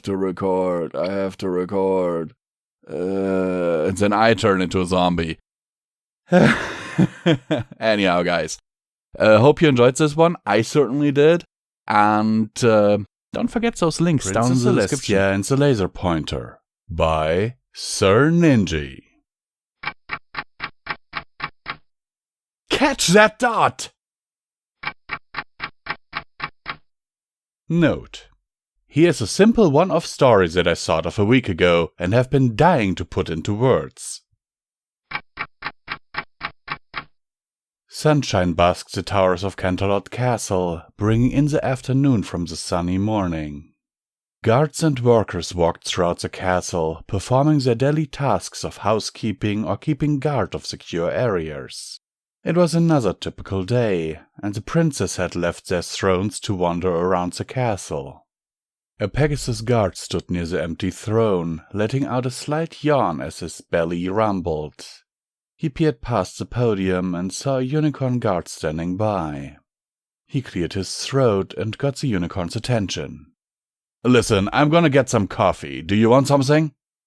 The unicorn thought for a moment and replied, "Yeah, I'll have a coffee. I'll keep watch while you're away." The Pegasus nodded and walked off. "Thanks, man." He walked down the carpet, past the array of fountains and plants to the doorway. He took a left and walked out an archway and into a garden path. A canopy over the walkway. He walked into the Hall of Elements and gazed at the stained glass windows, showcasing world-saving events.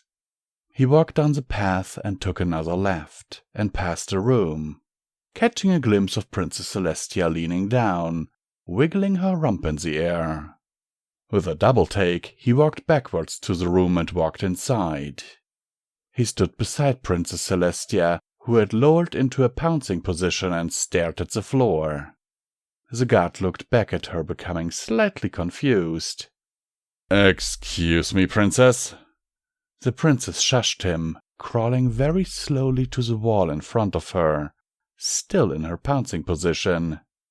The guard walked to her again and asked, Princess?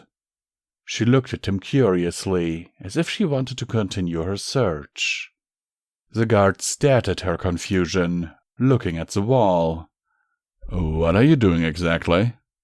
She looked back at the floor again. I'm looking for something. May I ask what? It was a little, I don't know what it is. Then why are you looking for it? I'm not sure. She stood up and stretched her neck, walking out the room with the guard. I think it's gone now, so I'll be heading back to the throne room if you... She turned her head back to him and saw a red dot in the corner behind him, her eyes glistening with excitement. She crouched again and dashed for the dot. There it is! She barged past the guard, knocking him to his hoofs, and chased the dot around the room, jumping up to try and catch it as it climbed the walls, forgetting that she could fly. Wait! Don't you try and escape from me, you little thing! I only want to... The dot left the wall and headed out the room, prompting Celestia to give chase. Hey! Don't run away! Come back here! She ran out of the room, the guard lifting himself to his feet as he felt for his helmet, knocked off by the princess. He looked at the doorway, hearing Celestia clamber out into the hallway, and brushed himself off. I had no idea what just happened, but I've gotta find out. He put his helmet back on and ran for Celestia. Celestia ran through the hallways, chasing this red dot down the path as she unknowingly barged past housemaids and cooks who were passing by, knocking trays of food and tea out of their grasp. The dot dashed into the kitchen, Celestia stopping as she walked inside. She looked around the kitchen, filled with chefs and waiters of all sorts, the room bustling with voices. She moaned and thought, oh, it could be anywhere by now. Might as well look for it. She crouched down and crawled beside the side of the middle table, nudging chefs with her rear. Sorry, excuse me, beg your pardon, she said as she nudged chefs, distracting them as they watched their princess crawl in front of them. She stopped at a chef icing a cake and saw the dot make an escape out the other door. She stood up quickly and ran out the door, hitting the chef with her rear and causing the chef to spray icing on his co-workers and also himself. Found you! Now get back here, you naughty little dot! The chef stared at his icing-covered co-workers and sighed. Is it me, or is this job starting to make me realize that I should have stuck with painting, like Mother wanted? Celestia walked into the dining hall, a maid polishing the table with a cloth. Celestia walked slowly towards the table and saw the dot make a break down the table. She leapt up to the table and misjudged how slippery the polish had made it and skidded down the table. She sped past the maid, who had jumped back when she noticed the large alicorn speed down the table and crashed into the wall in front of her, sending her into a daze. The maid ran into her and helped her to her hoofs. Princess, are you alright? Celestia stumbled to her hoofs and replied, I'm fine, thank you, my dear maid. What were you thinking, jumping on the table like that? I apologize, but I was in pursuit of a little dot crawling across the table. The maid looked at the table and said, Well, all I can see are scratch marks from your hoof plates. Oh, I'm so sorry. You must have spent ages working on that. There should be some varnish to cover that up in the supply cupboard. She looked at the garden door and saw the dot escape again. Hey you! Get back here! She yelled, forcing her to give chase as she ran outside. The maid watched her run outside and sighed in annoyance. The guard barged into the kitchen and ran past the chefs, unknowingly nudging more chefs and barging into the same chef icing a cake and accidentally barging him and falling face first into his cake. He lifted his head and looked at the destroyed cake, sighing as he grabbed a large clump of cake and ate it. The guard ran into the dining hall and ran into the maid. Excuse me, have you seen Celestia? The maid pointed to the garden. Yes, she ran into the gardens. The guard ran into the gardens and tried to look for Celestia. Celestia looked around the garden, gazing at the fountains, plants, and furniture to see if the dot was there. She saw the dot escape into a bush and ran towards it, jumping inside. She fumbled around in the bush and poked her head about, looking for the dot.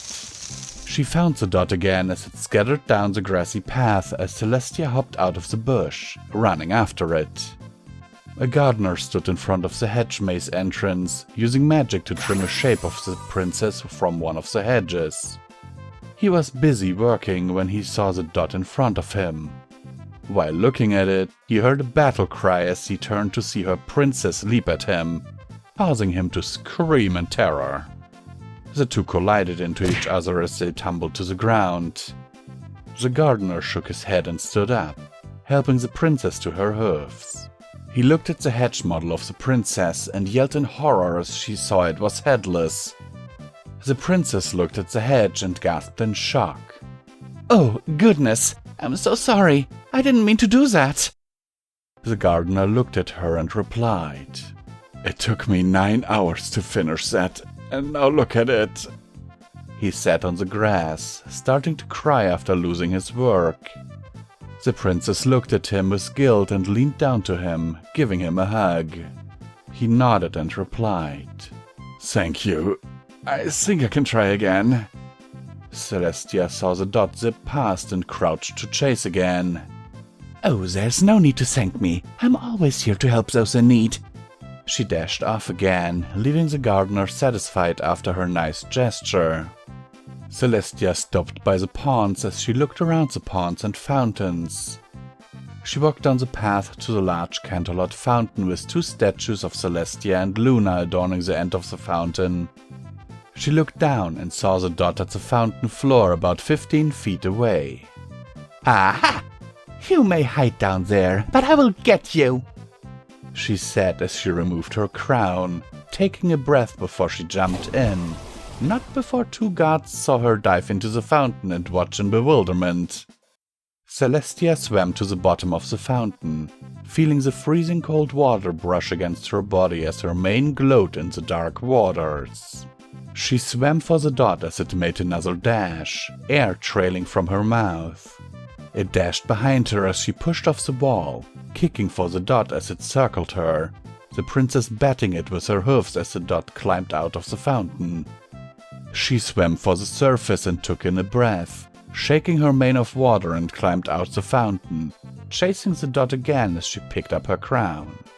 The guards watching still stared in confusion, before one guard broke their silence and said, "Is it me, or did you just see the princess dive into the fountain?"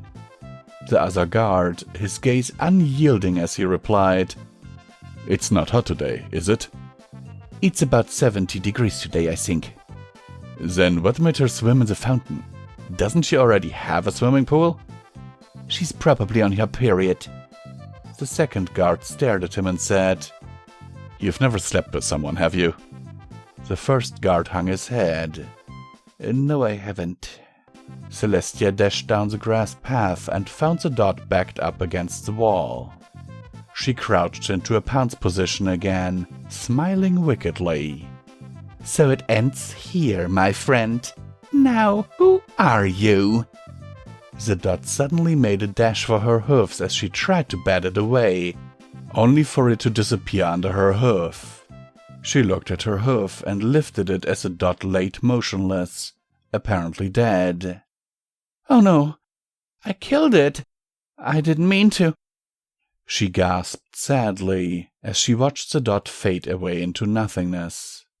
She sat on the grass and hung her head, sighing sadly. The guard eventually ran to her and said, "There you are, princess. I've been looking all over for—" He stopped speaking when he found Celestia hanging her head and sighing. He walked to her and placed a hoof on her shoulder.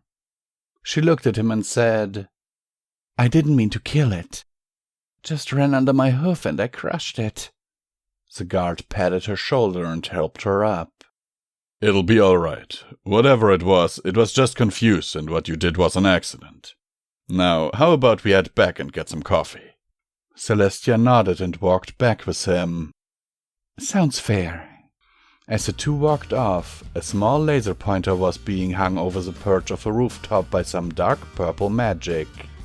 Viewing through a screen of the same color magic, having watched the whole events, was Princess Luna, who was lying on her back on her bed, laughing her head off. She sat up, teleported the laser pointer to her and flashed it on the wall, causing her to laugh again. "Oh, this modern technology is ever so hilarious! I must thank Pipsqueak for sending me this wonderful device. I think I shall be using it again." She placed the laser pointer on a desk and got off the bed, walking to the doorway before looking back at the laser pointer and giggling, turning the light off and closing the door. The end. Author's note. A short story whipped up in about an hour when I should have been sleeping instead. Go me! Comments and criticism appreciated.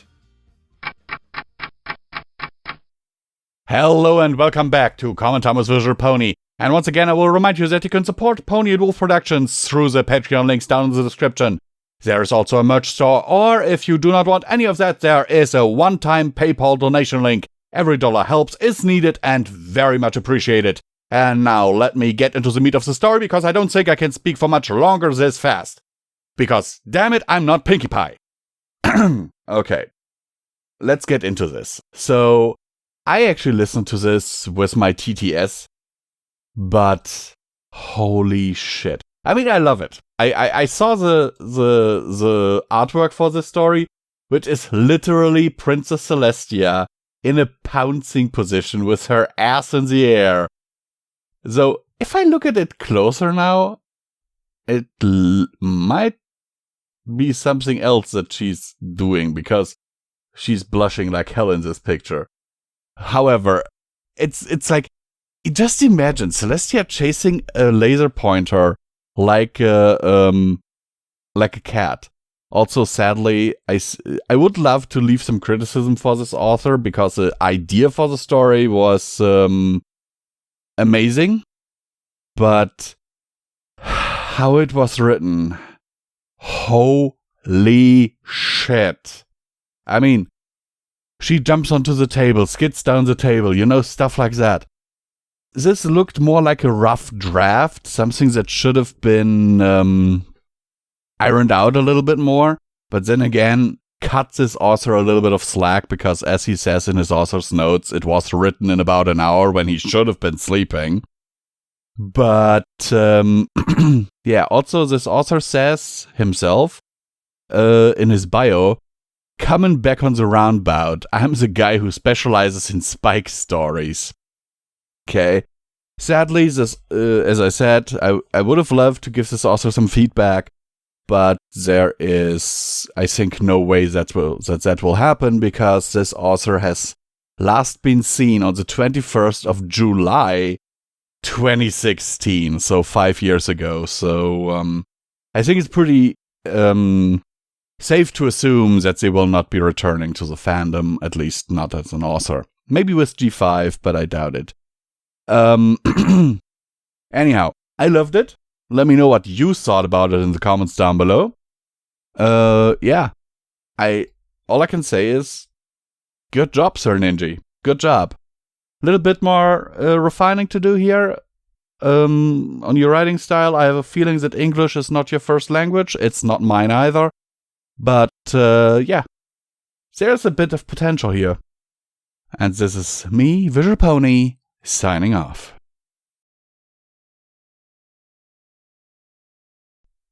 Still Like Dust by Aquaman. It was always something. There'd be a fly in the ointment, a wrinkle in the battle map, a zig where she should have zagged, or a whisper when she should have screamed. Somehow, every time, something would go awry, and she'd suffer the consequences like she always did. She'd grit her teeth through late nights and early mornings. She'd spent days solving an issue that should have taken minutes. She might have to fight. She might get hurt. Some pony might even die. And at some point, she'd end up coated with grime and gasping for breath at the bottom of a rocky crater. Sometimes metaphorically. Usually not. Almost never not, it felt like lately. It was inevitable, she found herself thinking, cheek pressed to the shattered ground and horn still throbbing from its most recent discharge. And it was always the same. Oh, that looked like it hurt. Hovering in mid-air above all, surrounded by crackling black clouds of magical force, her latest hassle let out a braying laugh and began to crow over its momentary triumph.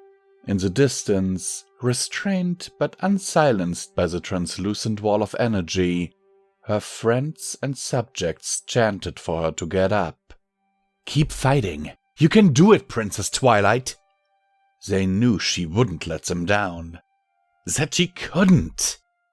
After all, she never had before. She'd never been anything but honest, loyal, kind, and generous, and full of laughter and love for them. And she used to mean it. Really, she did.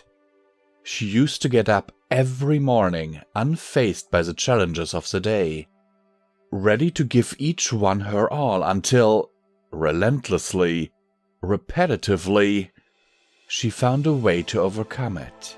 Month after month, year after year, she'd been clever and confident and hopeful that soon things would be a little easier, that her hard work now would surely earn her well-deserved rest tomorrow. And then they weren't. Tomorrow never came. Everything became today. Today's dispute to mediate, accident to resolve, battle to fight, war to win. She'd blink, and a week would be gone, and the only evidence of its passing would be the incremental progress she'd made on a dozen tiny inconveniences.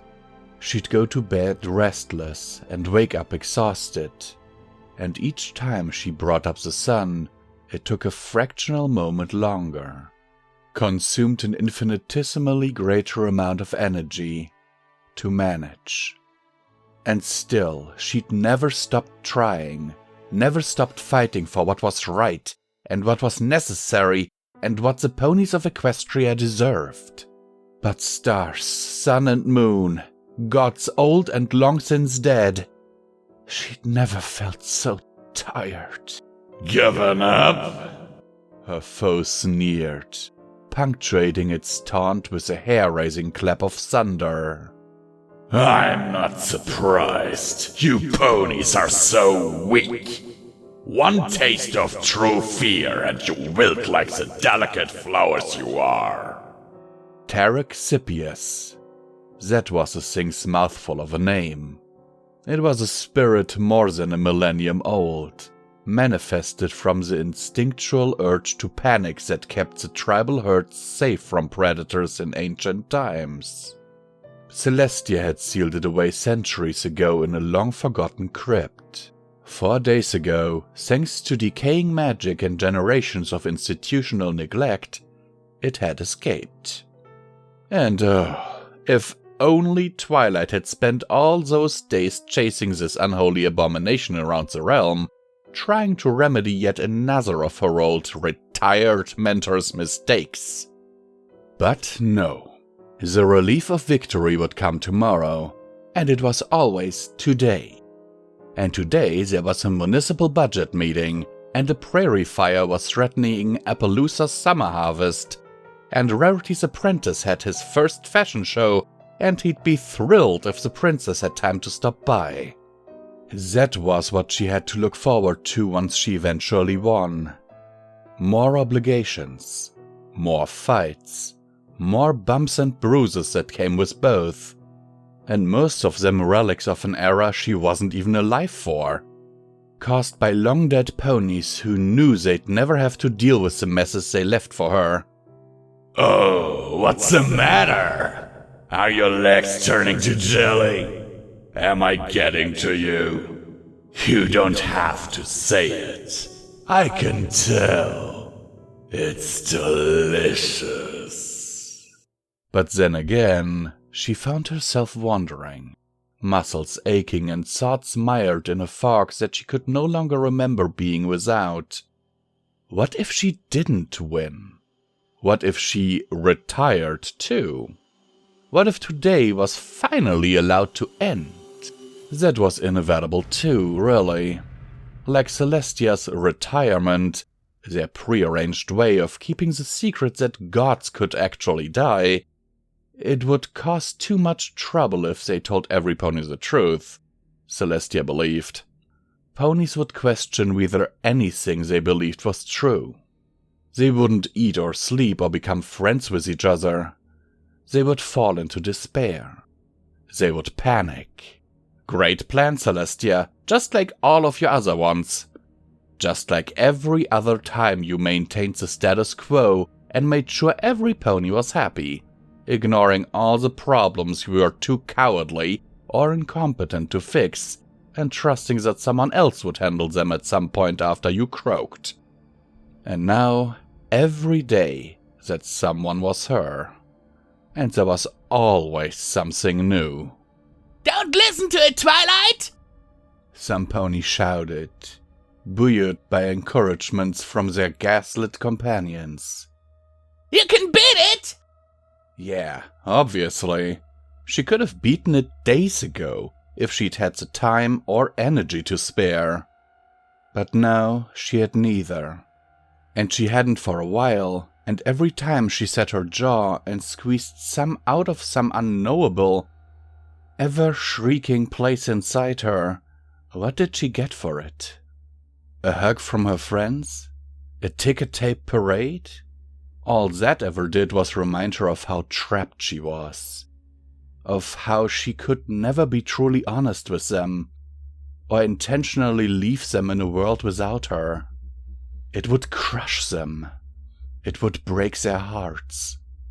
They would do anything to make her smile, to see her look the way she made them feel, and no amount of exhaustion could make her monstrous enough to knowingly hurt them. Unless she lost. Unless, for once, she simply allowed herself to fail. Oh yes, by all means. Listen to your friends over there. I'm sure they'll love to see what I do with you next. It wouldn't be painful. Or maybe it would. It would be quick. Or maybe the villain of the day would drag it out. She'd end up somewhere better or worse. Or at the very least, someplace other than here. And as far as she'd know, the world she'd leave behind would end or begin or repetitively, irritatingly, persist. It would simply become someone else's problem. The other ponies would understand eventually. Or, of course, they wouldn't. Either way, she wouldn't have to care anymore. Twilight sighed and shut her eyes, and ground her teeth together. But she would. Damn it to the moon, she knew she still would. It was because she cared. Because she simply couldn't bear to allow problems to go unsolved, that she felt like this. If she didn't care, she wouldn't be here in this crater, legs scratched up and ears ringing with the echoes of far-off cheers. If she didn't care, she wouldn't be this tired in the first place. And this thing, the Terra what's it? knew that. Just like it had known where to ambush her guards when they were least expecting it. What directions to herd frightened townsponies in to throw her off its trail. And what words to murmur in her best friend's ears to create the moment of weakness it needed to take them out of the fight. Just like it had known exactly what she'd been thinking about all of today, for months and years on end. What am I doing? Why fight this battle when there's always another one coming? How am I supposed to keep this up forever? It hadn't come up with any of that itself, of course. Her fear, because that's what it was, really, had been there for a long time, chipping away at her resolve as she'd handled crisis after crisis in a year abnormally full of them. In fact, she doubted it had even done anything to strengthen those feelings. It had simply pointed them out to her, idly noted that life had become stressful and monotonous and seemed like it was going to be that way forever. And her overtaxed brain had done the rest. And now, here she was, at the bottom of a crater, wallowing in it, giving a mindless phantom, the whole stupid, obnoxious world, the satisfaction of seeing her give in. Slowly, jaw clenched and breathing steady, Twilight got one forehoof under herself, and then the other. She pushed herself up onto her haunches, lifted her head, and finally stood back up. Behind her, the crowd of onlookers roared with anticipation. In front of her, the Taraxippus did whatever the shapeless smog equivalent of glowering was. It's not gonna last, it seized at her. You know it won't. Tomorrow you'll be exhausted all over again, waiting for the next thing to go wrong, and the next hassle that'll bring you right back here. And deep down, you have no idea how to get over it, and you know you never will. Twilight stared it down and said nothing. It was right after all. She was still tired even now, and she wasn't sure what to do about it or when she might start to figure that problem out. But tomorrow might be completely different. And in the meantime, beating this thing's non-corporeal ass seemed like a decent enough way to spend today. So that's just what she did. And honestly, it helped a bit. This is once again Comment Time with visualbrony, and once again I will remind you that you can support us via the links down in the description. But since recently we actually have channel membership enabled, which means you can also join us as a channel member today and get some awesome perks, some of which actually involve playing games with us once a month. Stuff like, Minecraft, Counter-Strike, whatever you basically want, or what we were just playing and you want to join in. So yeah, what do I have to say about this chapter, or this story? I find it very interesting because I can really relate. It's like, I'm a nurse, as some of you might know, and I know this feeling. You have just finished everything. You think everything is now working perfectly. You have everything done. Everything is in order. And then some nurse assistant comes by and is like, hey, this person so-and-so just collapsed in room so-and-so. Oh god, oh god. And the next thing's happening, and the next thing's happening, and the next thing's happening. Believe me, especially if you're working on a dementia ward like I did, that can be grating on you. It's like every 5 minutes something is happening. You don't have time to sit down for a moment. Especially with the clientele that I had there. And believe me, it was not... I loved my patients, don't get me wrong. I really loved them. But, oh my god. So I can really relate to Twilight here. And I kind of had the same mentality there where I was like, yeah, I could just sit down and have a sit down for a moment and just relax for a second. But then I was like, okay, if I do this, then this person will not get their medication on time. This person will not get their insulin injection on time. This person will have to wait longer on the toilet, and so on, so on, so on, so on. And so I was like, okay, you can't do that.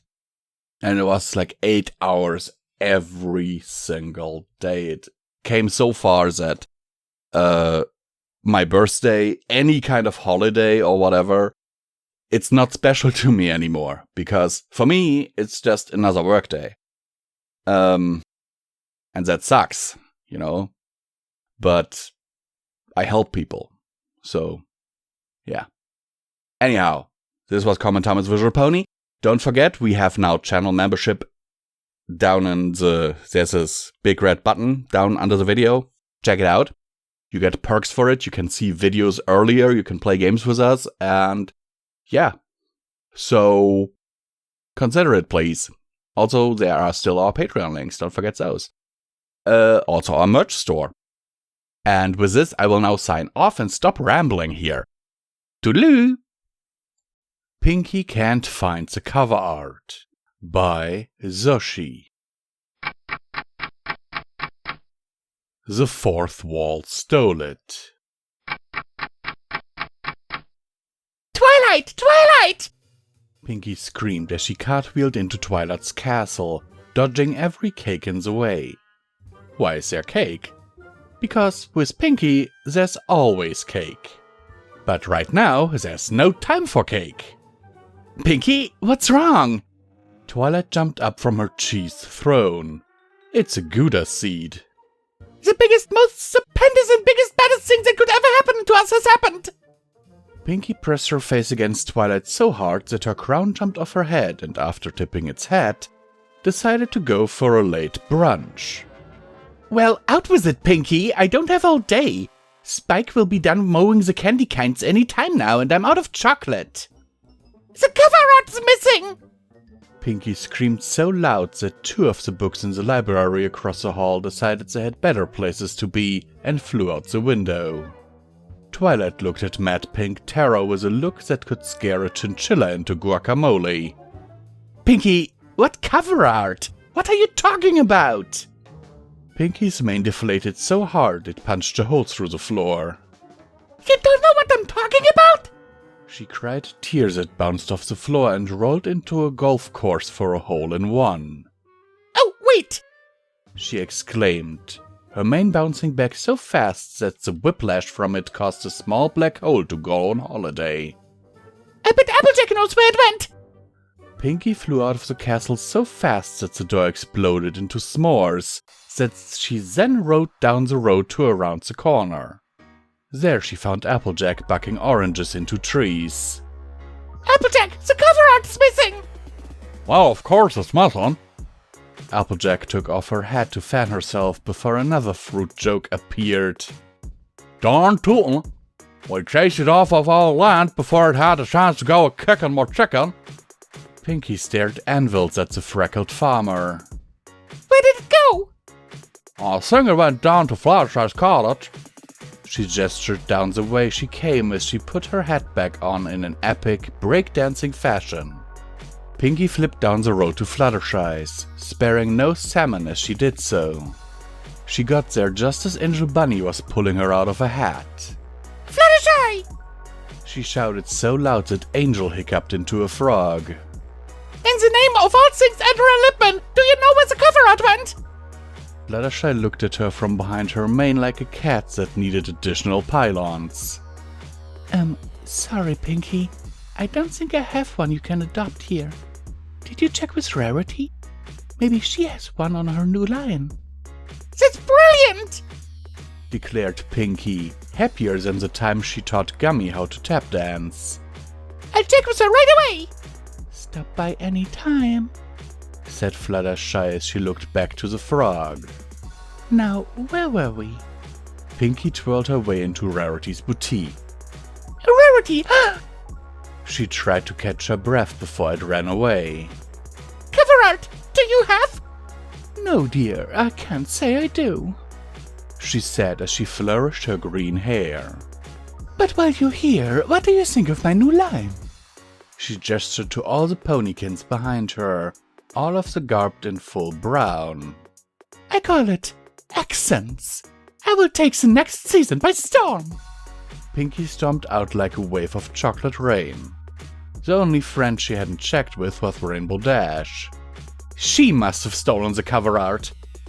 Pinky raced down to the local swimming hole, using her speed to bounce up to Rainbow Dash's cloud volcano Fortress of Doom.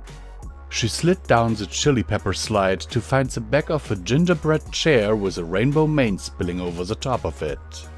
The chair slowly turned around to find Rainbow Dash sitting upon the seat with an eye patch, while she stroked a small griffin on her lap. I see you found my secret cloud volcano Fortress of Doom. What have you done with the cover art, you fiend? She demanded, while taking another step forward through the popcorn. Not another step, Pinkie Pie! The griffin jumped off her lap as she held up a chocolate fondue fountain in one hoof, and held a dollop of mustard to it with the other one. Take another step and the fondue gets it! You monster! Leave the chocolate alone! This is between you and me! Pinky took a step back through the candy apples. Just spare the cover art and I'll give you whatever you want! But Pinky, said Rainbow as she nuzzled the fondue into a ball of fluff. I already have everything I want. And then she stepped on the nearby gumdrop, causing Pinky to slide down the snake as Rainbow looked to her griffin. What? She'll get over it. Pinky slid down the licorice at top speed into the ground, causing her to bounce and skid over the river and through the woods. To Grandmother's house we go. As luck would have it, Grandmother didn't have the cover art either. So defeated and alone, Pinky dragged her lost hopes into the nearest gingerbread house. As she checked the nearest granite oven, life totally started to rock as she opened it and pulled out the cover art. I found the cover art! She declared to the world as tears of taffy rolled down her face. She cut herself a big slice of it and got ready to celebrate. However, as she took a big bite out of it, Equestria exploded into confetti. Discord startled himself awake out of his banana while mostly somewhere else. What in the world of all things chaotic was that all about? Pinky jumped awake, a massive headache plaguing her. I really need to stop drinking coffee before bed. Luna crawled up off the floor, her head feeling like it was splitting down the middle. Thou wouldst think by now we wouldst have learned that some dreams are better left alone. And once again, this is Comment Time with Visual Pony, and once again I will remind you that you can support us via the links in the description.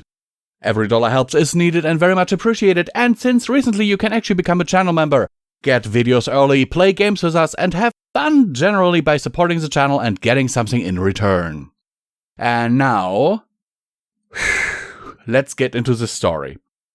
I put this onto my read later list quite some time ago, and I was like, I kind of like the premise and I like the cover art. Differently from most stories these days, I did not preview this story with my text-to-speech software, and while reading it, I had to stop quite a few times and was like, what the fuck am I actually reading here? Because, let's face it, this story is almost as random as, what was this one story that I read about Discord's, screw-ups, you know, if you fail up, but don't fail down, and I don't know. I don't know. It was, I think, Discord on Chaos Magic or something. And, yeah. The author even says here in his author's note, I plead insanity.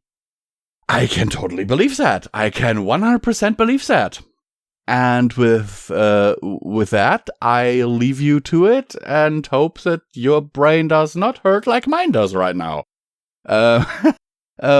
Love you all, and please consider supporting the channel because every dollar helps is needed and very much appreciated. This is visualbrony, and I'm signing off. Where's Boulder? By Nyla. I stopped quilting for this. Boulder, Boulder, where are you? Asked Maud, shouting out his name over the rock fields that were her family's farm. There was no answer to her cries. She shrugged her shoulders as she let out a heavy sigh. She felt a slight shift in the air. It was always hot. Too hot most days. But winter was coming. She had to find Boulder. Maud didn't know where to even start looking. She and Boulder were always close. She never left him out of her sight, so the fact that she didn't know where he was now aggravated her. She tilted her head to the left side, trying to look bored as she stared endlessly up into the clouds in the sky. I have to find him, but where could he have gone? Spoke Maud with a slight bitterness to her tone. She slumped in her stance, walking rather lazily. Boulder had to be out here somewhere. But where? She remembered last night she and Boulder had enjoyed a calm evening together. Just like they always did. Now she felt alone. She wasn't a social pony. She didn't like being around other ponies, except her family. That was her exception. But Boulder was always the one creature she didn't mind being around constantly. And without him, she felt her heart becoming heavy. She felt her breathing steadily increase to long sighs of boredom and sadness. Maud wasn't an emotional pony like her sister, but without Boulder, she didn't know what to do or how to move forward. She began her search. The rock farm was mostly rocks. Finding a rock here wasn't hard, but finding the right rock, that was a difficult part. She looked back and forth, angling her neck from side to side, surveying the field, and looking for any signs of her pet. Boulder had to be here somewhere. She wasn't going to give up until she found him. Even if it drove her insane looking for him, she was going to find him. She wasn't going to stop or give up until she had him back. She searched the east, west, north, and southern parts of the farm. Lots of rocks, and there were even brief moments where she thought she saw Boulder in the distance. She went trotting quickly to where she thought he was, only to find emptiness. Boulder wasn't here. Boulder! Boulder! Boulder, where are you? She shouted from her lungs, as loud as she could muster, which for her wasn't very loud or vocal at all. She wasn't really a loud pony. She had considered asking her sisters for help, but this was her problem, not theirs. She was the one who had lost Boulder, not them. She was going to be the one to find him. Maud had searched every acre of land they had on the rock farm, but she still hadn't found him. Boulder was missing, and a part of her felt strangely void of feelings. She felt adrift. Boulder. Where was he? She slumped as she walked, and kicked at the dirt beneath her hoofs as she walked back towards the house. She didn't see her sisters or her parents around. They were probably working on moving the rocks from one side of the field to the other. No one really understood how hard their jobs were. Moving rocks was hard. But finding a rock within a field of rocks was even harder. Perhaps impossible even. Maud wouldn't give up on him. Boulder would never give up on her. She felt her eyes twitching with frustration. She took a deep breath in. Trying to find him was driving her crazy. No, crazy wasn't the right word. Insane. This was driving her insane.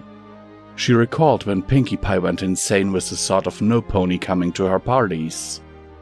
Maud recalled her tale, and didn't want to sink herself into a similar situation, but she knew the more and more it took her to find him, the more at risk she was putting herself in.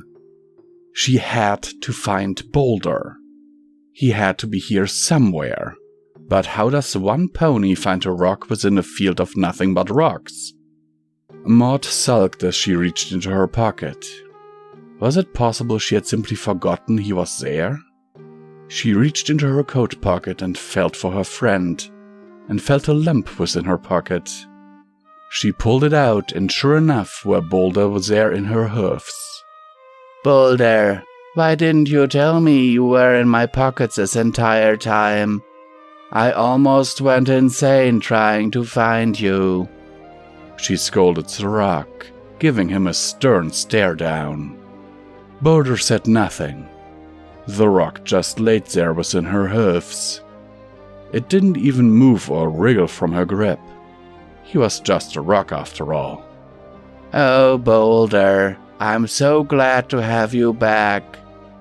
Now, we should get back to what we were doing.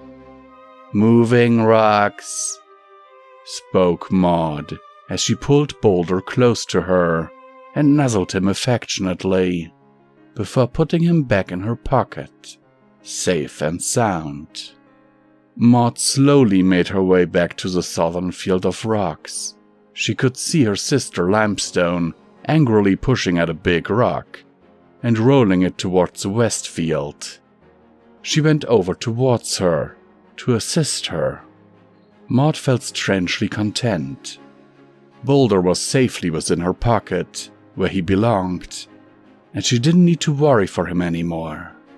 Though even as she began to help her sister, she began to wonder. Had Boulder stuck out of her pocket when she hadn't noticed? And jumped back in.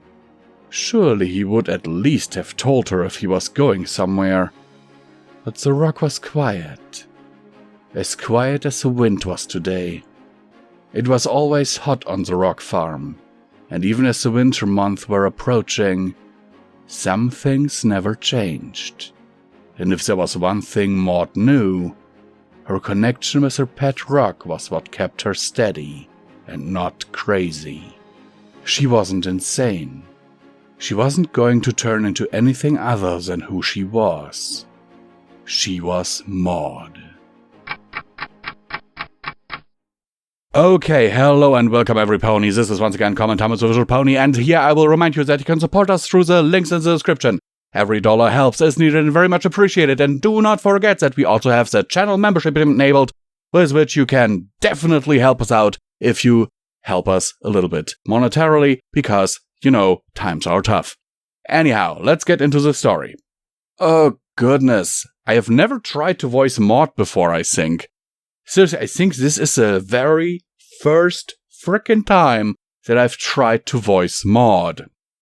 And to be fair, I have not previewed this story. None of the ones I'm recording today I have actually, previewed with my TTS like I do recently. Instead, I've just started to read it. Also, if you're hearing a little bit of a whirring sound in the background, I'm going to try and filter it out. But that's my gaming PC because I'm resetting it right now, and that had to be done because it was acting super freaking weird. And that was definitely a software issue, so, at least I hope it's a software issue. Don't have the money to replace the hardware. Anyhow,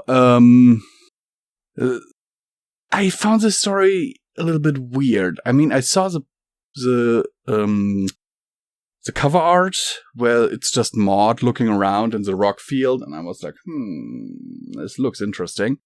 And then it's basically Maud looking for Boulder, but it kind of explains that she has a very, very deep connection to Boulder. If you listen to it, basically Maud is afraid to go insane for some reason, to act out. I don't know if that has something to do with, Pinkie going insane and stuff like Party for One, or if maybe there's something, maybe a bit of insanity is running in her family in a way. And she's afraid that she will, act out. I certainly know my sister, for example, is afflicted by borderline, by the borderline disorder. And, yeah, I can only say that it is a very interesting fact here that the author conveys that Boulder is Maud's anchor to reality and sanity. I like it. Gives us also some love. According to Film Fiction, the author has been last seen 7 hours ago. And so I can only say, gives us also some love. They certainly deserve it. I am Visual Pony. Please consider supporting Paw. And also, don't forget that you can watch me play video games almost daily on my Twitch channel. Remember Me by Sally the Pancake. I remember. Celestia allowed a serene smile to wash over her face as she watched one of her ponies go on about whatever it was he was going on about. His tirade seemed to be never-ending, his mouth never ceasing to move. The actual details of what he was talking about were unknown to her, having left her ears the second they had arrived. Nevertheless, she continued to hold her mask. Crafted by 1,000 years of lending an ear to her ponies, it portrayed a visage of perfect attentiveness. And that is why I humbly request to be bestowed 20,000 bits. The speaker finished his speech with a little bow. Clearing her throat, Celestia spoke. Thank you for coming to me today, my little pony. I will discuss it with my sister, and we will take your request into consideration. The pony positively beamed, bowing once more in gratitude. That is all I ask, Princess. Thank you for taking the time out of your day to listen to this old stallion's rant. With that, he was turned around and already on his way out of the throne room. As soon as he exited the room, she let out an explosive sigh, letting her body sag into the throne. The guards around her didn't dare to glance at her, never moving from their posts, and Raven only looked at her morosely. Will you be all right, princess? Raven's question came out sounding more like a statement than anything else, but Celestia nodded her head anyway. Worry not. I have survived many dreary days in Day Court, and I will continue to do so. Celestia's throat betrayed her confident projection, crackling softly in between. An escaped sniffle was quickly squashed as if it had never left her nostrils, fading away before it could be heard by any pony but herself.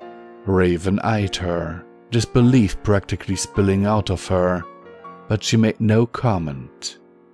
That was until a quiet mutter.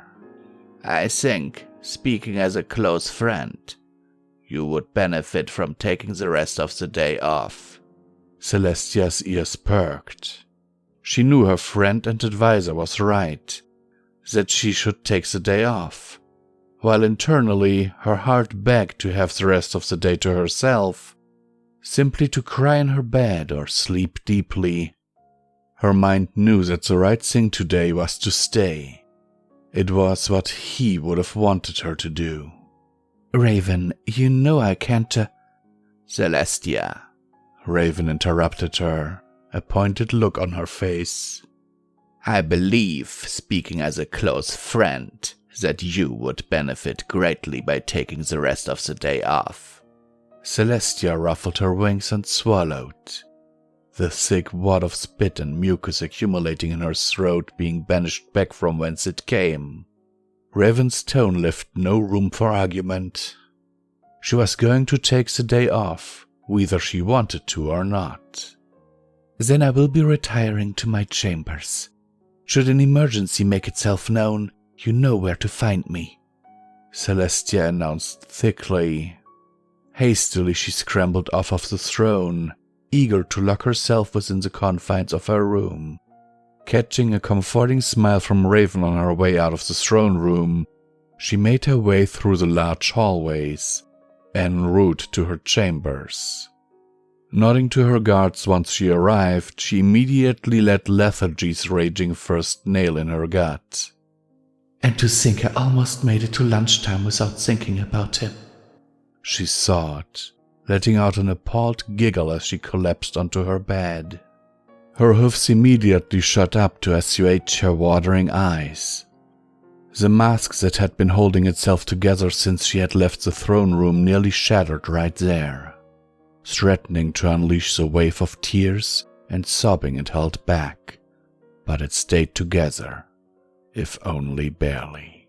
Celestia spent a minute to collect herself before dragging off the bed and pulling herself over to her dresser a short distance away, on which lay the spotless mirror. She watched her reflection as she levitated her crown and jewelry off of her head and onto the dresser. Reddened eyes met her, ringed with moisture of the melancholic sort. The white fur of her face was matted with snot, sweat, and a tear or two. A far cry from the pristine sheen it had possessed earlier this morning. Shaking her head, Celestia continued, ruffling through her drawers in search of something. Most drawers would contain clothes, and hopefully only clothes. Hers, though, were different, being enchanted with special magics that allowed drawers to be hidden within the drawers. These second drawers held everything she had ever held dear over the years. Pieces of fabric, journals, jewelry, etc., etc. All of it was looked upon and swept aside as she searched for her prize. Within a short minute, she found it.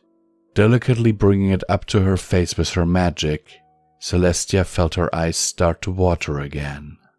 Reaching out a hoof, she let it slide along the decayed piece of wood, picking up every undulation and imperfection. Her gaze roamed around, eyeing the hollowed-out indent in the center. Bringing it over to her bed, she sank into the sheets as though they were quicksand. One of her hoofs idly flicked back and forth over the top of the piece of wood as she lay there. She allowed a few moments for the silence to settle in before sound finally left her throat. A tune, unheard of by the world for a millennium, escaped her in short little bursts of humming. If one was to observe her, they could say it sounded beautiful, almost hauntingly so.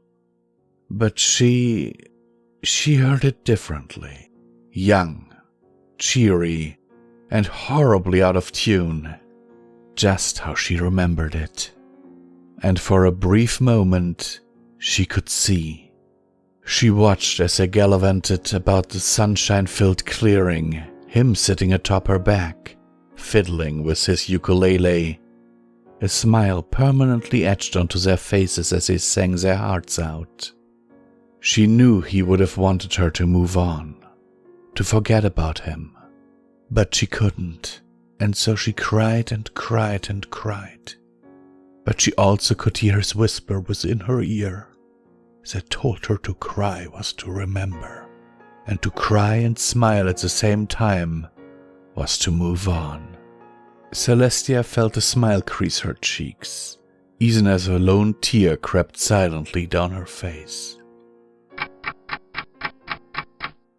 Hello again everyone, and this is Common Time with Visual Pony, this time not as energetic as I'm reminding you that there are links down in the description with which you can directly support Pony and Wolf Productions. Also don't forget that there is a channel join button with which you can become a member of this channel and get early access to all of our content. Don't forget, there's also a merch store and other things. Please check them out. And with this being a little bit more somber here, because this story has been in my read later list for quite some time, as most of them have, I kinda, sorry, I'm tearing up a bit myself, because I personally know how it is to lose someone you love. And it's not easy. And I can only tell all of you that if you are in a situation like that, and if you need to grieve, if you need to talk, everyone grieves differently. Some people talk about the person who passed away, and some, like Celestia here, want to be alone with their feelings, to sort everything out. Only you yourself can know how you can grieve, how you can get over your grief.